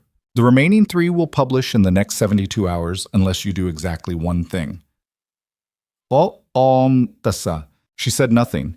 Her fingers were still flat against the glass. Withdraw your cooperation with Ashford's office, the voice said. Withdraw it in writing through your attorney by noon tomorrow. If you do that, the remaining articles don't publish, and the information about your father's financing in 2009 stays where it is. She held the phone against her ear, and she looked at Dario across the room, and he was watching her face and reading it. She could see him reading it, could see the moment he understood the shape of what was being said to her even without hearing the words. And if I don't? She said. Then by Friday, the voice said, your father's name is in every major outlet in Chicago. Your testimony is characterized in terms that will follow you for the rest of your professional life. And the man you met with tonight is indicted for financial crimes that will make anything you say in a federal courtroom look like the testimony of a compromised... She hung up. She stood at the window. Her hands were shaking. She looked at them the way you look at something that is happening to your body that you didn't authorize. The slight tremor in both hands, the whiteness of her knuckles from pressing against the glass, the cold that had transferred from the window into her fingertips and was moving up toward her wrists. She turned to face the room. Dario had not moved from his chair. He was watching her with the full focused weight of his attention, and she could see in his face that he had read the conversation from her side of it and had understood enough, and she could see that he was not going to tell her what to do, was not going to cross the room and take her hands and make this into something manageable by force of will or proximity. He was sitting in his chair and letting her stand in her own reaction and waiting to see what she did with it. Noon tomorrow. Her father's name. 3 years of an external drive. A notebook that looked like a journal. 14 months of Dario's work. The full chain. Falcone. The recorded conversations. The fraudulent eminent domain cases and the families who had been moved from the South Side by mechanisms designed to look legal, and a judge who had been compensated for his cooperation, and a man who had looked her in the face last night in a ballroom and said nobody will ever marry. "You," he said, "nobody will ever marry you." She put her phone in her bag. She picked up her bag from the floor where it had slid off her shoulder while she stood at the window, and she put the strap over her arm, and she turned back to face the room with both hands at her sides, and her breathing deliberately measured and her eyes clear. "Noon tomorrow," she said. "They want me to withdraw by noon." Dario stood. "What exactly?" "Withdraw cooperation with Ashford's office in writing through Gerald. If I do, the remaining articles don't publish and my father's financing stays buried." She heard her own voice delivering this information and was aware of how clinical it sounded, how stripped of the shaking that her hands had just done. "If I don't, 3 more articles. My father's name in every major outlet by Friday. My testimony characterized as compromised." "And you indicted for financial crimes using whatever Petra sent tonight." He stood in the middle of the room and she watched him process it, not with the theater of visible emotion, but with the particular stillness of a man running calculations at speed, mapping outcomes, assessing loss. "He moves through a cutout," Dario said. "The voice on the phone." "Yes." "You didn't recognize it?" "No. But it traces back to him." "Everything traces back to him," she said. "That's the point. He's spent 12 years building a structure specifically so that nothing traces back to him, and everything traces back to whoever he's decided to burn." She walked to the document table. She stood in front of the organized architecture of 14 months. The cross-referenced chains, the annotated transaction records, the folder with her father's name that she had not yet been able to look at directly, and was looking at now, making herself look at it. The manila cover, and the handwritten label, and the weight of what was inside. She opened it. Dario did not tell her not to. He watched her. The documents inside were not damning in the way she'd feared. They were the financial records of a desperate year. Bridge loans, emergency tranches, the paperwork of a man whose company was 3 months from collapse, accepting money from a source that, if you didn't follow the chain 3 steps back, looked like a regional investment fund. Her father's signature on documents he had believed were legitimate. His handwriting, which she recognized in the margin notes. The careful annotations of a man who read everything he signed. He had read it. He had signed it. He had not known what was underneath. She closed the folder. "He was going to hold this forever," she said. "He didn't use it during the divorce because he didn't need it then. He needed me quiet, not destroyed. Quiet was achievable with other tools." She looked at Dario. "He filed it away for the moment I became a problem that quiet couldn't solve." "Yes." "And that moment is now." "Yes." She stood at the table. Outside, the elevated train passed again. She could feel it in the floor before she heard it, a low vibration traveling up through the concrete and into the soles of her feet. The building absorbed it and steadied. "I'm not withdrawing," she said. Dario looked at her, not surprised. Something else. Something that was recognition and something that was underneath the professionalism and the control, close to relief. "Then we need to move faster than he does," he said. "Yes." She pulled out her phone, called Gerald. He picked up before the first ring finished. "I need you to come inside," she said. Gerald came inside. He arrived at the second floor with his briefcase and his 2 coffee expression and took in the room, the document table, Dario standing near it, the manila folder Maris was holding, and said nothing for a moment, which was Gerald at his most professional. Then he said, "Tell me." She told him. All of it, sequentially, without editorializing. The text message, Petra, the article, the phone call, the noon deadline. Gerald listened with his briefcase on the table in front of him and his hands flat on either side of it and his face doing the specific work of a man who is receiving information that is very bad and is deciding in real time what is actionable. When she finished, he looked at Dario. The document chain Petra sent. "How complete is it?" "Complete enough to contextualize everything Maris has," Dario said. and to frame my participation in the freight contracts in the most damaging available interpretation. Do you have documentation of your exit? Yes, time-stamped, with correspondence. I'll need to see it. Gerald opened his briefcase. Tonight, Dario went to a locked drawer in the desk Petra had vacated and produced a physical folder. The kind of redundancy, Maris thought, of a man who had learned not to trust digital storage with the things that mattered most. He set it on the table. Gerald opened it and began reading with the focused speed of a man billing at $400 an hour and worth every cent of it. Maris watched Gerald read and felt the minutes moving. Gerald, she said, the noon deadline. If we go to Voss before noon, before Brennan's people see the withdrawal, does the timeline shift? Gerald looked up from the folder.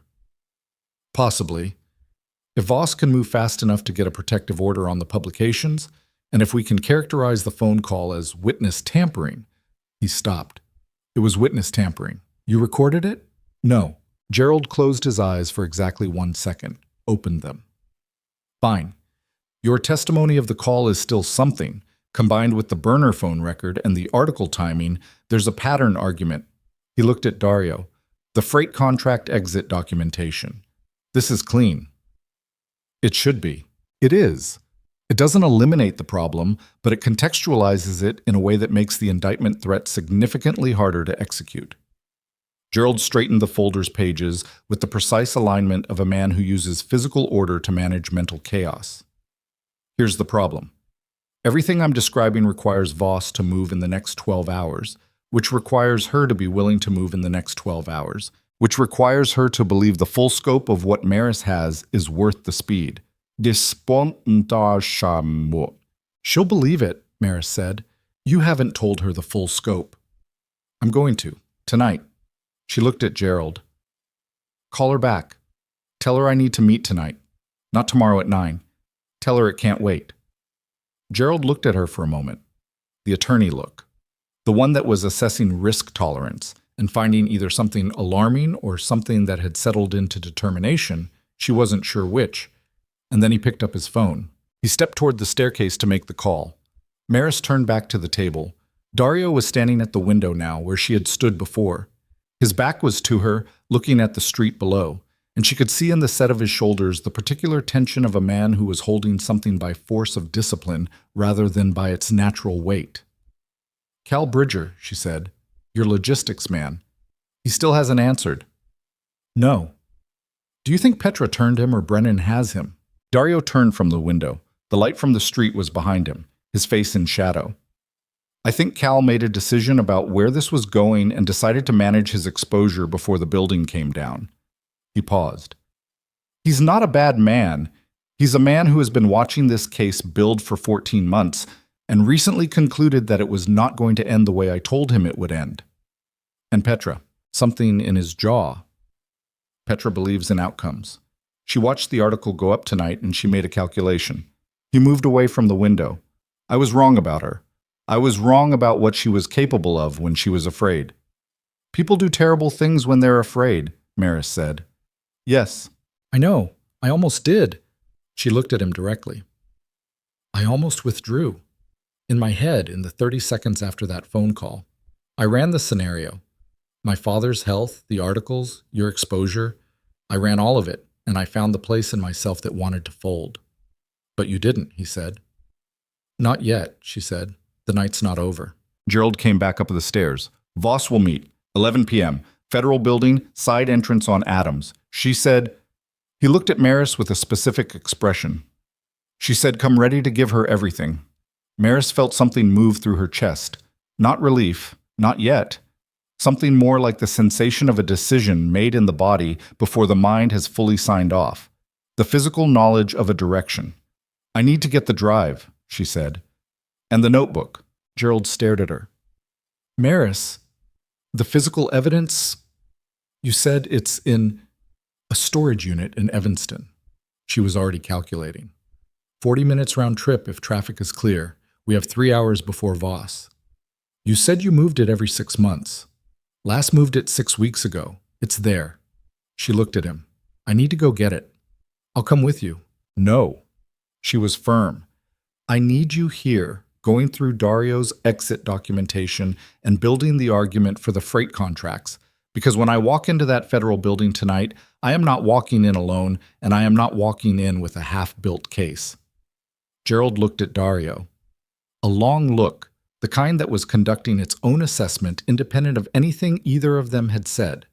Dario met it without flinching. She goes with a driver I trust, Dario said to Gerald.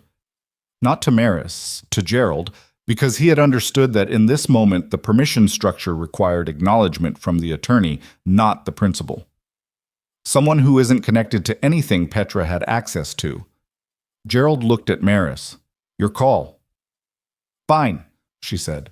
Your driver, but he stays in the car. The what? 20 minutes later, she was in the back of a dark sedan on the Kennedy heading north toward Evanston, watching the city's lights blur past the windows and running through the inventory of what she was about to hand Renata Voss.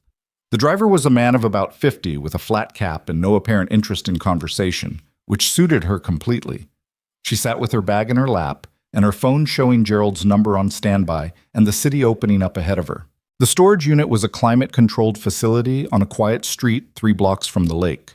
She had rented it under her mother's maiden name, a precaution she had taken without being advised to during the second year of the marriage, during the period when she understood that she was building something that needed to not be findable.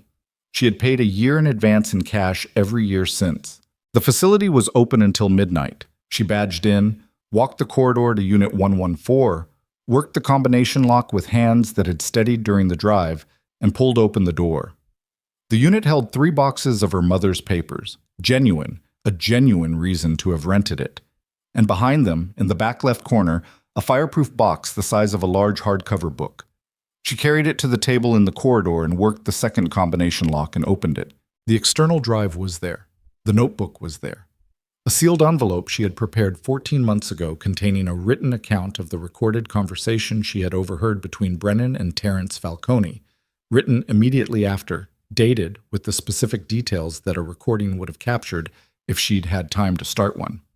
She had not had time. She had listened from a hallway with her back against the wall and her phone useless in her hand, and she had gone to a room and written for 40 minutes without stopping. She put everything in her bag, locked the fireproof box, left it in the unit because carrying an empty box out was its own kind of signal, locked the unit, walked back to the sedan.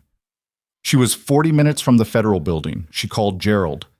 I have it, she said. Good. His voice had the particular quality of a man who has been working at speed and has found something. The freight contract documentation, Vale's exit is clean, and the timing actually works in our favor. He pulled out 4 months before the eminent domain cases began. If Brennan tries to tie him to the judicial corruption, the timeline cuts against it. A pause. He's also given me access to the recorded conversations between his sources and the relevant parties. Maris, these recordings, are they usable? If authenticated, yes. Completely. Another pause. This is a complete case. What you have and what he has together, there are no gaps. She looked out the window at the city passing. The lake appeared for a moment between buildings, black and vast and indifferent. Gerald, she said, my father's connection. When I tell Voss, I'll be there, he said. Let me handle the framing. You tell her everything. I'll handle the framing. She ended the call. The sedan moved through the city. The driver took the lakeshore route, and she sat watching the water in the dark alongside them, that enormous flat blackness. And she thought about Brennan in his penthouse office on the 42nd floor, feeding articles to an outlet at 11 o'clock at night. And she thought about what it took to be that kind of man. The organization of it, the patience, the long, careful architecture of destruction built over years against the possibility of exactly this moment. He had been ready. He had been ready for years. She had been getting ready for 3. The federal building's side entrance on Adams was a door that looked like nothing, unmarked, camera above it, at the same deliberate angle as Dario's building, the specific design of entrances that are used by people who need not to be seen entering. Renata Voss was waiting inside, which meant she had been there before Maris arrived, which meant she had moved fast the moment Gerald called. Voss was 45, compact, with the kind of face that had made a long-term decision to convey authority over approachability. She wore her dark hair short and her suits without any concession to softness. She had been in the federal prosecutor's office for 16 years, and she had the specific patience of someone who had learned that cases were won in the room before the courtroom. She looked at Maris's bag when Maris walked in. "You brought it," Voss said. "I brought everything," Maris said.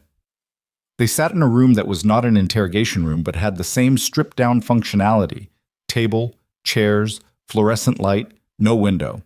Gerald was already there, having been let in a different entrance. He had his briefcase open and the freight contract documentation laid out, and he stood when Maris entered the way he stood in every professional context, because Gerald Voss had decided years ago that standing was a form of respect that cost nothing. Voss looked at the documentation Gerald had laid out. Then she looked at Maris. "You said full scope," Voss said. "Give me full scope." Maris reached into her bag. She put the external drive on the table.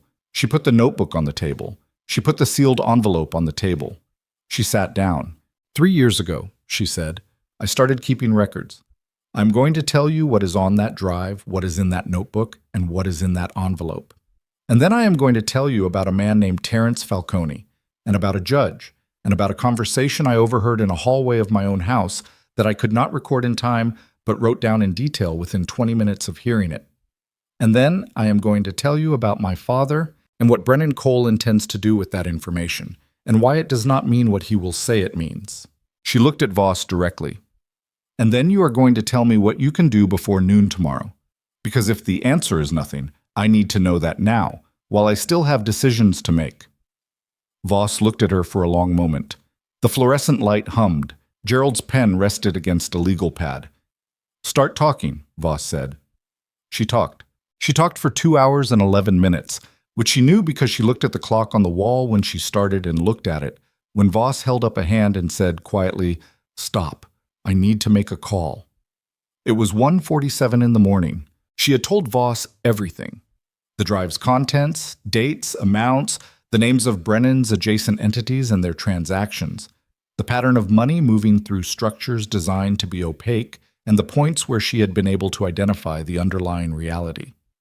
The notebook, the log of years, events with timestamps, conversations she had witnessed, the names of people she had seen in her husband's office who were later named in civic proceedings she had followed because they had caught her attention. The envelope, the 40-minute account of Falcone and Brennan and a conversation about a judge named Whitley and a ruling on a property in the South Side that had displaced a community garden and 4 occupied buildings and had been appealed and lost before anyone understood how the loss had been arranged. And then her father. She had told that plainly, without defending it, without preloading it with the exculpatory framing she had rehearsed in the sedan on the way back from Evanston. She had told it the way it was. A man, a bad year, money from a source he hadn't followed to its root, documents signed in good faith. She had put it on the table bare. Gerald had said nothing during the 2 hours and 11 minutes except once, when she described Falcone, to add a technical clarification about the entity structure. Voss had taken notes throughout in a handwriting so small and precise it was almost calligraphic, and had asked 7 questions, each one arriving at the exact moment it was needed, like a scalpel finding the right line. Now Voss was in the hallway with her phone, and Maris was in the stripped-down room with Gerald and the external drive and the notebook and the empty envelope whose contents had been photographed by Voss's assistant 40 minutes into the session. Gerald poured water from a pitcher on the side table and put a glass in front of her. She drank it. "How are you?" Gerald said. "I'm functional," she said. That wasn't the question. She looked at him. In the 2 years she had known Gerald Voss, she had seen him use the other register, the non-attorney one, exactly 3 times. This was the 4th. "I'm scared," she said. "And I'm not withdrawing, so the scared is it's just there. It doesn't change anything." Gerald nodded once, slow and complete. Voss came back into the room. She sat down. She put her phone face down on the table and looked at Maris with the expression of a woman who has made a decision. "The publications," Voss said. "I can't stop them through official channels before noon without tipping our hand in a way that gives Cole's lawyers time to move. What I can do is have someone reach the outlet's legal counsel at 8 a.m. with a specific conversation about the liability exposure of publishing material that constitutes witness intimidation in an active federal matter." She paused. That conversation will create hesitation. It may not create a stop. So the article about my father may still publish, Maris said. Possibly, yes. She absorbed this. The witness tampering, Gerald said. The phone call. Your account of the call, combined with the burner's activation timeline and the article sequence, builds a pattern. We can move on that. Voss looked at Maris. But I want you to understand what moving on it means. It means this case accelerates. It means Cole's legal team goes into emergency mode the moment we serve anything.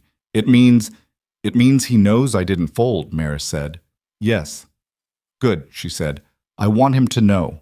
Voss studied her for a moment. Then, with the particular economy of a federal prosecutor who had seen many things and allowed herself to react to very few of them, she said, The Falcone conversation, the recording situation. I want you to go over that account again tomorrow morning. Every detail, the time, the light in the hallway, what you were wearing, how long it lasted. We build the credibility of a contemporaneous written account through specificity. I remember everything, Maris said. I know you do, Voss said. I want the jury to know it too. The word jury. It landed in the room with its full weight, a word that meant this was real and progressing and pointed toward a specific end. Maris felt it in her sternum. Not fear, something more complicated. The physical acknowledgement of a threshold being crossed. Her phone vibrated. She looked at it. A text from an unknown number. Different unknown number, not the burner that had sent the 4 words earlier. This text was longer. She read it, and the room's temperature seemed to change. It said, Your father was admitted to Northwestern Memorial at 11:40 p.m. Chest pain. He is stable. This is not a threat. This is information you should have. Someone who wants this to go the right way. She read it twice.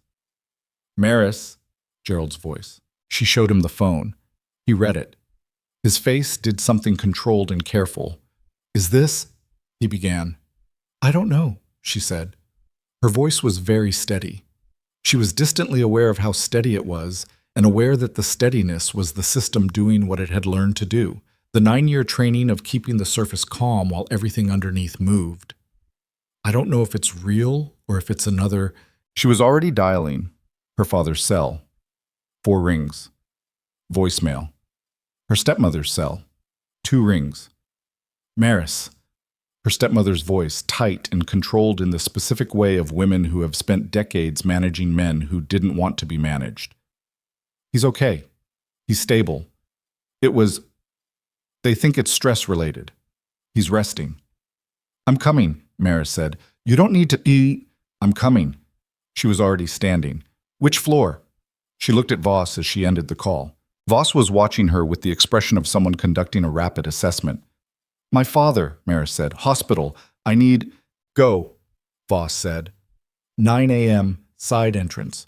Don't bring the drive. It stays here in evidence. She paused. Maurice, whatever Brennan intended with tonight, with your father, with all of it, he has moved against a federal witness. That is not a small thing.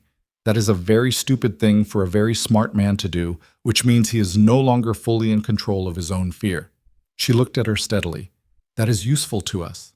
Maris picked up her bag. Gerald was already moving. At the door she stopped, turned back. The 4th article, she said. The one that publishes if I don't withdraw. It was going to be about him, wasn't it? She looked at Voss. About Dario, the freight contracts, framed as criminal. Voss's expression didn't change. That's consistent with the pattern. Then we need to move before it publishes, Maris said. Not because of him specifically, because if that article creates enough noise before the trial, Brennan's lawyers use it to. I know, Voss said. I'm already moving. Maris walked out. The corridor of the federal building was empty at 2 a.m, fluorescent and featureless, and she walked it with Gerald's footsteps behind her and her bag over her shoulder and the image of her father's signature in the margin of a document from a desperate year playing behind her eyes. She made herself walk at a steady pace. She made herself breathe. Her phone buzzed. She looked at it, expecting Gerald or her stepmother or Voss's number. It was Dario. The text said, I know about your father. Northwestern. I have someone outside the building. Not for any reason except that I wanted you to know someone is there.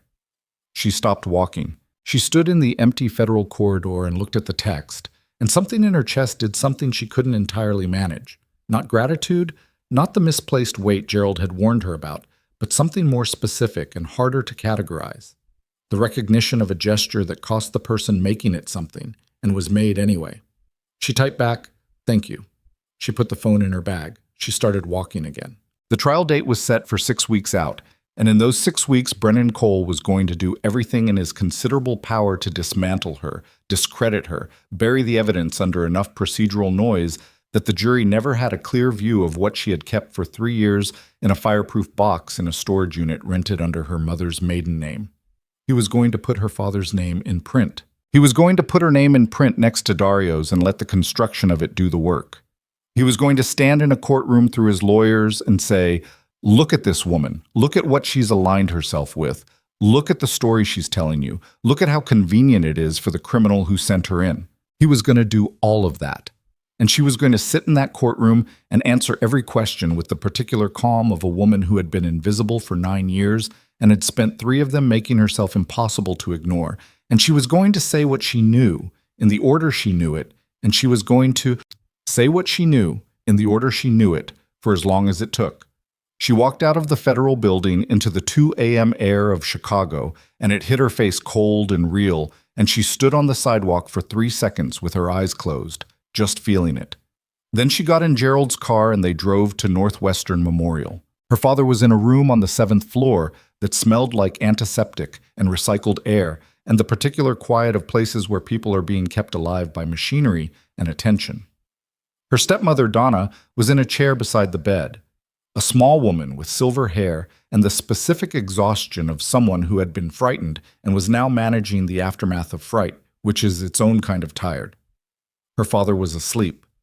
He looked smaller than she remembered him looking, which happened every time she saw him after a gap, the incremental shrinkage of a man who had once seemed large enough to block weather. She sat beside Donna, and they did not speak for a while.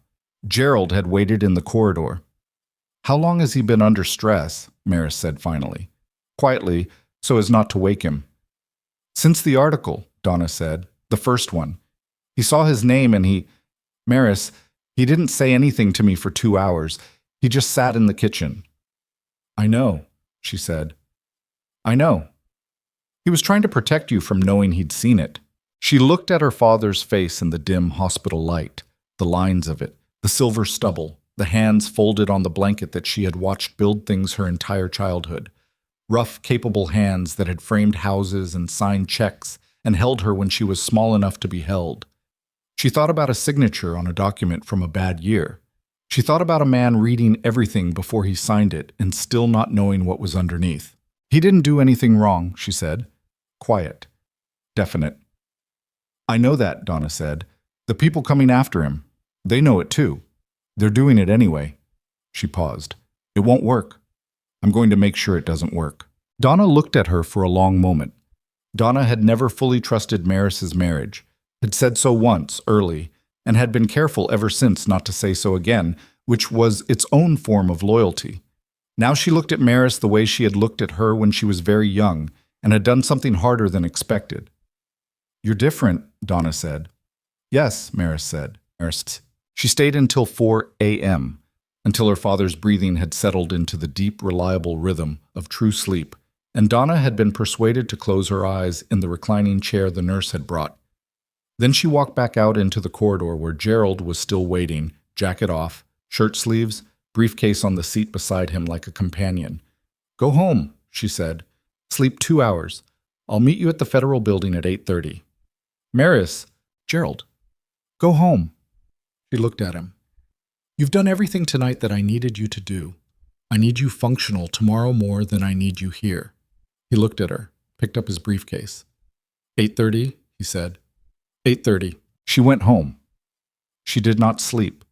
She sat at her kitchen table with Fletcher in her lap, and she went through everything in her head, not reviewing it anxiously, but the way you run your hand over something you've built to check its integrity before you load it. She went through the drive's contents, the notebook's log, the envelope's 40-minute account, the Falcone conversation. She went through it word by word, the specific cadence of it.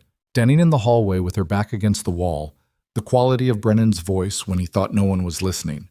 It was different from the theater voice, flatter, more animal. She had heard it, and she had known even then, in the immediate moment, that what she was hearing was the real architecture of the man she had married, and she had stood there and breathed and remembered it with everything she had. She remembered it now. At 6 a.m., she showered. At 6:45, she put on the gray suit she had bought 6 months ago for the eventual day. She understood she was working toward a suit chosen for its specific absence of softness, its clean authority. She fed Fletcher. She drank coffee she could actually taste because her system was running clear on adrenaline and intention rather than the fog of dread she had lived in for months. She looked at herself in the mirror. The face looking back at her was not the face from the photograph at the gala, not that unguarded split second of genuine expression. It was the face of someone who had made the decision all the way down. She picked up her bag. She went to court. The trial lasted 9 days. In those 9 days, Brennan Cole's legal team, 4 attorneys, the lead a man named Harvick, who had spent 30 years making complicated things look simple, and simple things look complicated, attacked the case from every available angle with the systematic persistence of people being paid a great deal of money to find a gap. They attacked the financial documentation as circumstantial and selectively curated. They attacked Dario Vale's participation in the freight contracts and his relationship to Maris as a corrupting influence on the testimony. They attacked the Falcone account as unrecorded, unverifiable, the self-serving reconstruction of a bitter woman whose primary motivation was financial settlement rather than civic justice. They brought in a forensic accountant who spent 6 hours explaining alternative interpretations of the transaction chains.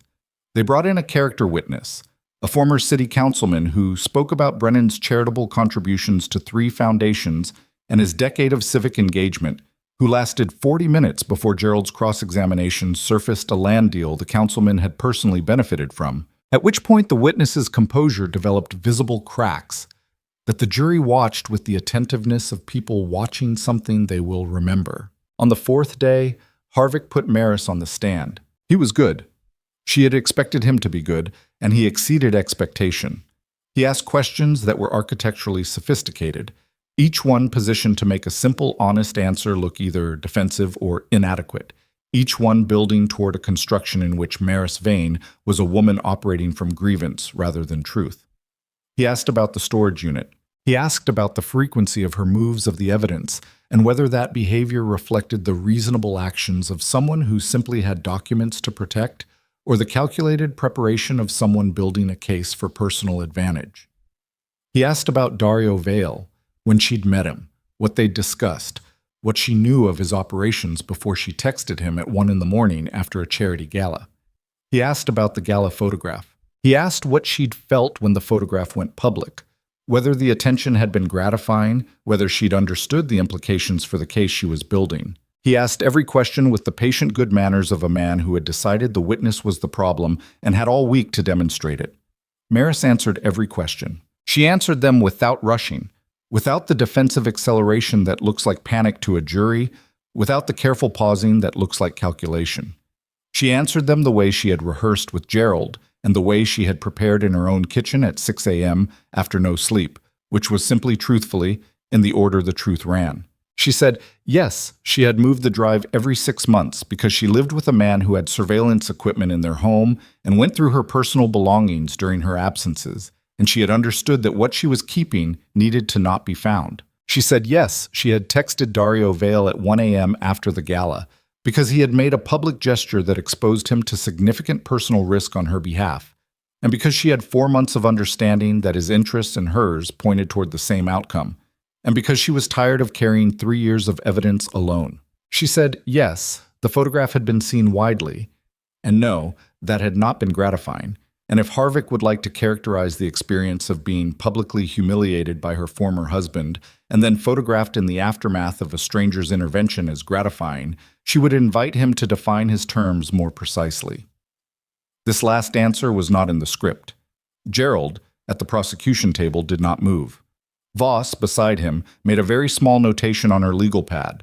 Harvick looked at her for a moment with the expression of a man recalibrating. He moved to the Falcone account. He pressed it hard, the absence of a recording, The 40-minute gap between the conversation and the written account, the possibility of embellishment, the convenient precision of a memory that had been sitting in a sealed envelope for 14 months. He asked whether she was certain of the words. He asked whether she was certain of the date. He asked whether she had ever discussed the conversation with anyone before writing the account. She said she was certain of the words. She was certain of the date because it was the evening of her husband's birthday dinner, which was the reason she had come home early from a work event and the reason Brennan and Falcone had not known she was in the house.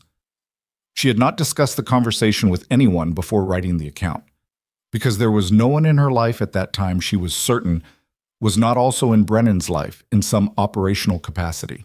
Harvick asked her what she meant by operational capacity. She said, she meant that her husband maintained relationships with a significant number of people in her social environment whose function in his network she had not understood at the time and had subsequently come to understand more clearly, and that this understanding had made disclosure feel dangerous, and that the sealed envelope had been her version of an insurance policy against the possibility that something happened to her before the situation resolved. The courtroom was very quiet. Harvick looked at his notes. He had the expression of a man who has encountered a structure he cannot dismantle from the outside and is deciding whether to try the interior. He tried the interior. "Ms. Vane," he said, "you've described a marriage characterized by surveillance, control, and what you've called emotional architecture. Is it fair to say that you entered this trial with a significant emotional investment in a particular outcome?" She looked at him. "Yes," she said. He had not expected that. She could see it, the small recalibration, the adjustment. "And would you say that emotional investment affects the reliability of your account?" "I would say," she said, "that the emotional investment is inseparable from the reliability of my account. I kept those records because I had lived through something real. If I hadn't lived through it, there would be nothing to keep records of. The question of whether my emotion compromises my accuracy is the same as the question of whether a burn victim's account of a fire is compromised by the fact that they were in it." She paused. "The answer is no. It is not. The burn is evidence. The scar is evidence. I am evidence. And I have 3 years of documentation that says the same thing in language that does not require you to take my word for it." Harvick looked at her for a long moment. He said, "No further questions." It was on the 7th day that the jury heard the recordings.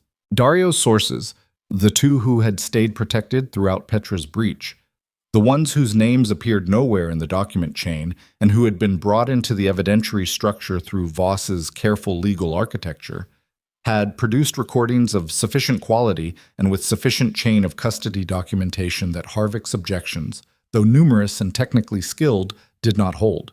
The recordings were played in the courtroom through a speaker system that made the voices fill the room with an intimacy that was almost unbearable. Brennan's voice was the theater version on the first recording and something else on the second. On the second recording, which had been made 14 months ago in a parking structure on the north side, his voice was the flat animal version, the one Maris had heard in the hallway, the one she had stood with her back against the wall and memorized. The jury heard it, and the courtroom heard it. And Brennan Cole, at the defense table in his navy suit that fit the way expensive things fit men who had always assumed they deserved expensive things, sat with his hands folded in front of him and his face doing something she had never seen it do in public. It was doing the thing it did when he thought no one was watching. She watched it from the witness area where she had been recalled for a brief clarification, and she watched his face do the thing in front of 200 people in a federal courtroom, and she thought, there it is. There is the man I was married to, and now everyone in this room can see him. The jury deliberated for 11 hours. She sat in a corridor outside the courtroom with Gerald and Voss and a cup of coffee she didn't drink, and Fletcher on her phone in a photo her stepmother had sent.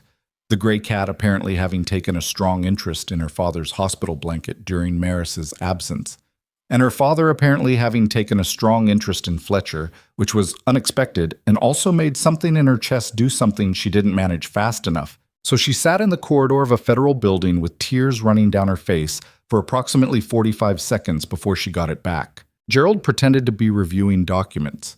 Voss handed her a paper napkin without looking up from her phone. The jury returned. Guilty on the fraud counts. All 7. Guilty on the witness tampering charge arising from the phone call, which had been traced through the cutout to a man in Brennan's legal department who had flipped within 72 hours of being served. Guilty on 3 counts of judicial corruption, which had required the testimony of Judge Whitley himself, who had been offered a cooperation agreement that was, by any measure, the worst day of a long and previously respectable career, but who had delivered his testimony in the flat, steady voice of a man who had decided that the alternative was worse. Not guilty on 2 counts related to an older transaction the chain had not been able to fully illuminate.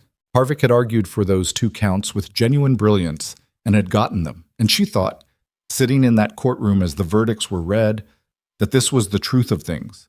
Nothing clean, no outcome that cost nothing. 2 counts that would stand as permanent notation of something that had happened and would not be fully accounted for.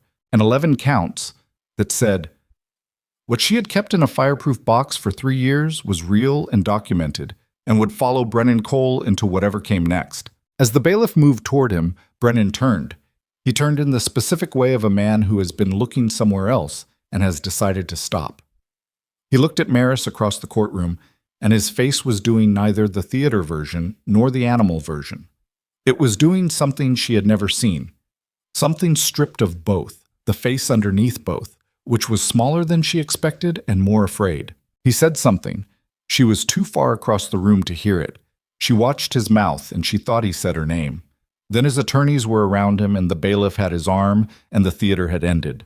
She sat in the courtroom after most people had filed out. Gerald was talking to Voss near the prosecution table. The overhead lights were the honest, functional lights of a place that had no use for atmosphere. The wooden benches were worn where thousands of people had sat waiting for outcomes. She sat in one of them and put her hands flat on her thighs and looked at the empty defense table. She thought about the lobby of her apartment building. 4 counts in. Hold. 4 counts out. She thought about slate blue silk and 12 minutes late and a room full of people pretending not to watch. She thought about a gray cat named Fletcher and a fireproof box and 45 minutes written without stopping in a room she had walked back into afterward and made dinner in and eaten it alone while the words dried on the page in the next room. Gerald came and sat beside her. He didn't say anything for a while, which was why she had hired him. Your father wants to know if you'll come to dinner Sunday, he said finally. She looked at him. Donna called while the verdict was being read, he said. She says he's already planning a menu, which the cardiologist has approved a modified version of. She laughed. It came out of her unexpectedly and completely, the way laughter does when it is real. A sound she hadn't made in so long, she had half forgotten the shape of it. She put her hand over her mouth, and the laugh came through anyway, and Gerald, who had spent 2 years maintaining the professional register, allowed himself something that was nearly a smile. Sunday, she said. Yes. The 4th article never published. The outlet's legal counsel had received Voss's call at 8 a.m. on the morning after the evidence night, and the conversation had apparently been sufficient. The outlet had spiked all remaining content related to the case and issued a brief statement about ongoing legal review that said nothing and meant that the threat had cost them enough that they had chosen preservation over the story. The 1st article remained online for 4 more days before quietly disappearing. Maris did not track its removal. She had other things to do. She found an office space 2 months after the verdict, a 2nd-floor suite in a building in Wicker Park, high ceilings and large windows, and the kind of benign structural imperfection that comes from old buildings that have been many things and remember all of them. She signed the lease on a Tuesday morning and stood in the empty rooms afterward with paint samples in her hand and the particular feeling of a person in a space that is about to become something through their own specific effort. The Vane Foundation for Survivor Support opened 4 months after that. She did not name it after herself as an act of vanity. She named it after her family because her mother had built things in this city worth continuing, and because taking the name back from what Brennan had tried to make it mean felt like the most accurate use of it. The foundation used the settlement from the civil suit, which had been filed, pursued, and concluded in the 9 months following the criminal verdict, and which had resulted in a number that Gerald had presented to her with the specific expression of a man who had not expected to win as comprehensively as he had won, to fund legal advocacy, emergency housing, and document assistance for women leaving controlled environments. The staff at the end of the 1st year was 7 people. She knew their names and their coffee orders and the specific quality of attention each of them brought to the work because she showed up every day and because showing up every day was the point. The foundation was not a monument. It was a practice. Something you did continuously rather than something you built once. Terrence Falcone had cooperated with federal investigators beginning on day 3 of Brennan's trial, which was the day his own immunity offer had been presented through channels and he had taken 45 minutes before accepting. His cooperation had been the source of the 2 recordings, which had been made by Falcone himself as his own insurance against the moment he'd apparently seen coming for longer than anyone had known.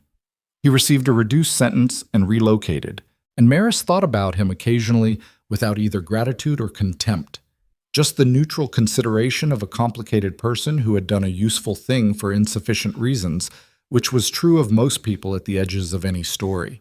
Judge Whitley's cooperation agreement had cost him his career and his reputation, and had left him with something that was technically freedom and felt like the rest of his life as a room he couldn't fully leave. She thought about him less.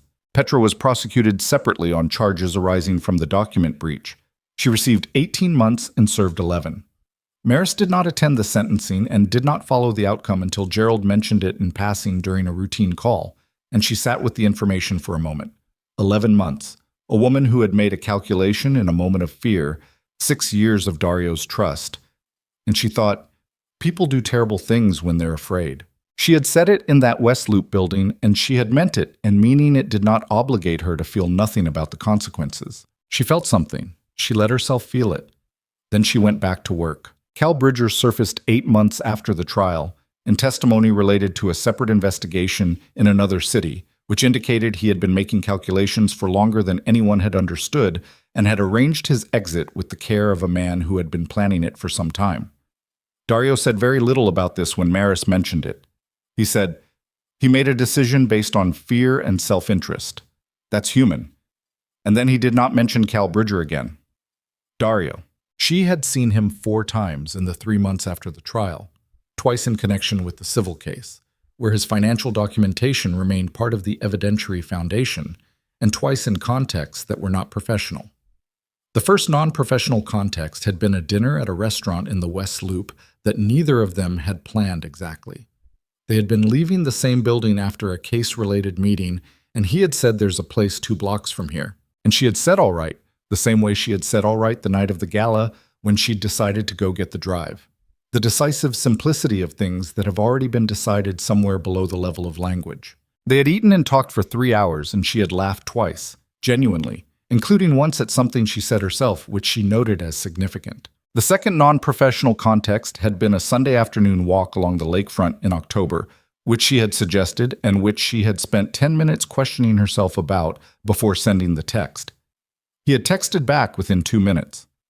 They had walked for 2 hours along the water, which was the particular cold gray of Lake Michigan in the fall, enormous and indifferent and beautiful in its indifference. And they had talked about things that had nothing to do with Brennan Cole or federal court or the people they had both lost along the way, and she had been aware, walking beside him, of the specific strangeness of ease, the feeling of being near someone and not monitoring the atmosphere for signals. The absence of the low-frequency alertness she had lived in for 9 years and had not fully understood was exhausting until it was gone. He had not touched her. She had not touched him. They walked with a respectful distance between them that was also a respectful question. It was 5 months after the trial, on a Saturday evening in November, that he came to her apartment for the first time. He brought food from the restaurant group he owned. Not a grand gesture, just containers of things she had mentioned liking, placed on her kitchen table with the practical care of someone who had paid attention. Fletcher investigated him with the cautious interest of an animal conducting due diligence, and he sat very still while this happened, which she watched and noted. They ate in her kitchen, they talked. At some point, Fletcher climbed into his lap, which Maris interpreted as data. After dinner, she made tea, and they sat with it. In the evening, settled around them the way evenings do when there is nowhere you need to be and nothing you need to perform. He said, very quietly, without preamble, "I want to tell you something I should have said at the beginning." She looked at him. "The night at the gala," he said, "when I walked across the room. I told you it was instinct. That's true. What I didn't tell you is that I had noticed you before that night. I had watched you. Not in a surveillance way, not because you were part of the situation strategically, but because you... He stopped, looked for the word with the same focused search he brought to everything. You carried yourself like someone who had been through something real and was still upright. And in the rooms I move in, that's not common. She was quiet. I'm not telling you this to... He stopped again. I'm not trying to make the gesture into something romantic after the fact. I'm telling you because you deserve to know the full truth of it. The gesture was real. The reason was real. And the strategy and the personal were both present at the same time. And I could have been clear about that from the beginning. She looked at her tea, at the table, at Fletcher, who had relocated from his lap to the counter and was conducting some private investigation of the takeout containers. I know, she said. I knew then. I chose to go anyway. She looked at him. That was my choice, made with information. He looked at her for a long moment. The kitchen light was warm and ordinary, and the city outside the window was proceeding in its city way. I'm not going anywhere, he said. I want you to know that. Not as pressure, as information. She smiled. Not the managed social smile, not the careful one. The one she had been finding again in the months since the trial, the one that belonged to a version of herself she had been excavating from underneath 9 years of careful performance. I know, she said. He did not ask her anything that night. He helped her wash the containers and stack them by the door, a domestic gesture of such mundane ordinariness that she stood beside him at the sink and was aware of it the way you are aware of something you have been hungry for so long you had stopped naming the hunger. He said goodnight. He left. She stood in her kitchen after the door closed and Fletcher wound around her ankles and the apartment held its own particular quiet, and she thought, this is what it feels like. Not the absence of difficulty. She was not naive enough to expect that, but the presence of something chosen clearly, with full information, from a position of being whole rather than afraid. 6 months later, he proposed. Not in public, not as a statement to anyone. In her apartment, on a Sunday afternoon in spring, with the windows open to the first real warmth of the season and Fletcher conducting his usual Sunday operations and the remains of lunch on the table. He sat across from her and he put a ring on the table between them. Not in a box, just the ring, placed on the wood without ceremony. And he said, I'd like to marry you, not because you need it and not to prove anything, because I want to. She looked at the ring. She thought about a charity gala and a man kneeling on marble in front of 200 people and the split-second instinct that had preceded 3 years of being made invisible. She thought about a plain white card on a linen tablecloth. She thought about a storage unit in Evanston and a fireproof box, and 45 minutes of writing in a room she had gone back into and made dinner in. She thought about Gerald handing her a paper napkin in a courthouse corridor. She thought about her father planning a menu from a hospital bed with a modified cardiologist-approved version. She thought about the second-floor office in Wicker Park, the high ceilings and the imperfect walls, and the 7 people who showed up every morning to do work worth doing. She thought about the lakefront in October, gray water and cold air, and 2 people walking with a respectful question between them. She picked up the ring. She held it in her palm for a moment, feeling its weight, solid, real, not performing anything. Yes, she said. Not because she needed to, not because she was afraid of what happened if she didn't, not because anyone in any room was watching, because she was free enough, finally, all the way down, to choose something. She put the ring on her own finger. He sat across from her, and the expression on his face was the one she had first seen in the West Loop building when she'd told him she had kept 3 years of evidence alone. Not the theater version of anything, not performed for a room, just the real thing, present and unguarded and his. They were married 6 weeks later. The ceremony was small and took place in the courtyard of a building in the South Side, a neighborhood that had been fought over and returned to and was being rebuilt by the families who had stayed and the ones who had come back, and whose community garden now had a small plaque on the gate that did not explain itself to anyone who wasn't already looking for it. She had suggested the location. He had agreed immediately, without explanation needed. There were 11 people. Gerald, who wore a tie she had never seen before, and which suggested he had put genuine thought into the occasion. Her father, who had driven himself and was, by the cardiologist's recent assessment, doing better than expected. Donna, who cried during the brief spoken exchange and then apologized for crying and then cried again. A woman named Claudette, who had texted, "How did it go the night of the gala?" and had been the first person Maris had told every subsequent development to, in order, because that was what a real friend was. 3 people from the foundation, 2 from Dario's side, who did not explain their contexts and did not need to. The sky was clear. The courtyard smelled like cut grass and warm concrete, and someone somewhere nearby was cooking something that drifted over the fence in a pleasant way. Maris wore a dress she had bought herself and altered herself in the 2 weeks before the ceremony, which was not a sacrifice of elegance but a choice. The dress she wanted, made to fit her exactly. She stood beside Dario in the courtyard of the South Side building and said what she meant in the plain, clear language of someone who had spent years learning the difference between performance and truth. He said what he meant in the same language. It lasted about 4 minutes. Fletcher was not present, being a cat and not fond of car travel, but she had thought of him when choosing the day. The gray animal who had been her one non-negotiable extraction from a marriage that had taken most things. The creature who had sat on Gerald's spot at the kitchen table and on Dario's lap, and who was, at this moment, conducting his Sunday operations at home and not caring about any of it, which was exactly correct. Afterwards, they ate at a long table in the courtyard, and the 11 people talked in the way people talk when the occasion is real, not at the volume of performance, but at the volume of actual conversation, overlapping and specific and occasionally funny. Her father, at some point in the afternoon, touched her arm. She looked at him. His face was the face of a man who had things to say and had decided that most of them could wait, except one. "Your mother would have," he started. "I know," she said. He nodded. That was enough. That was all of it.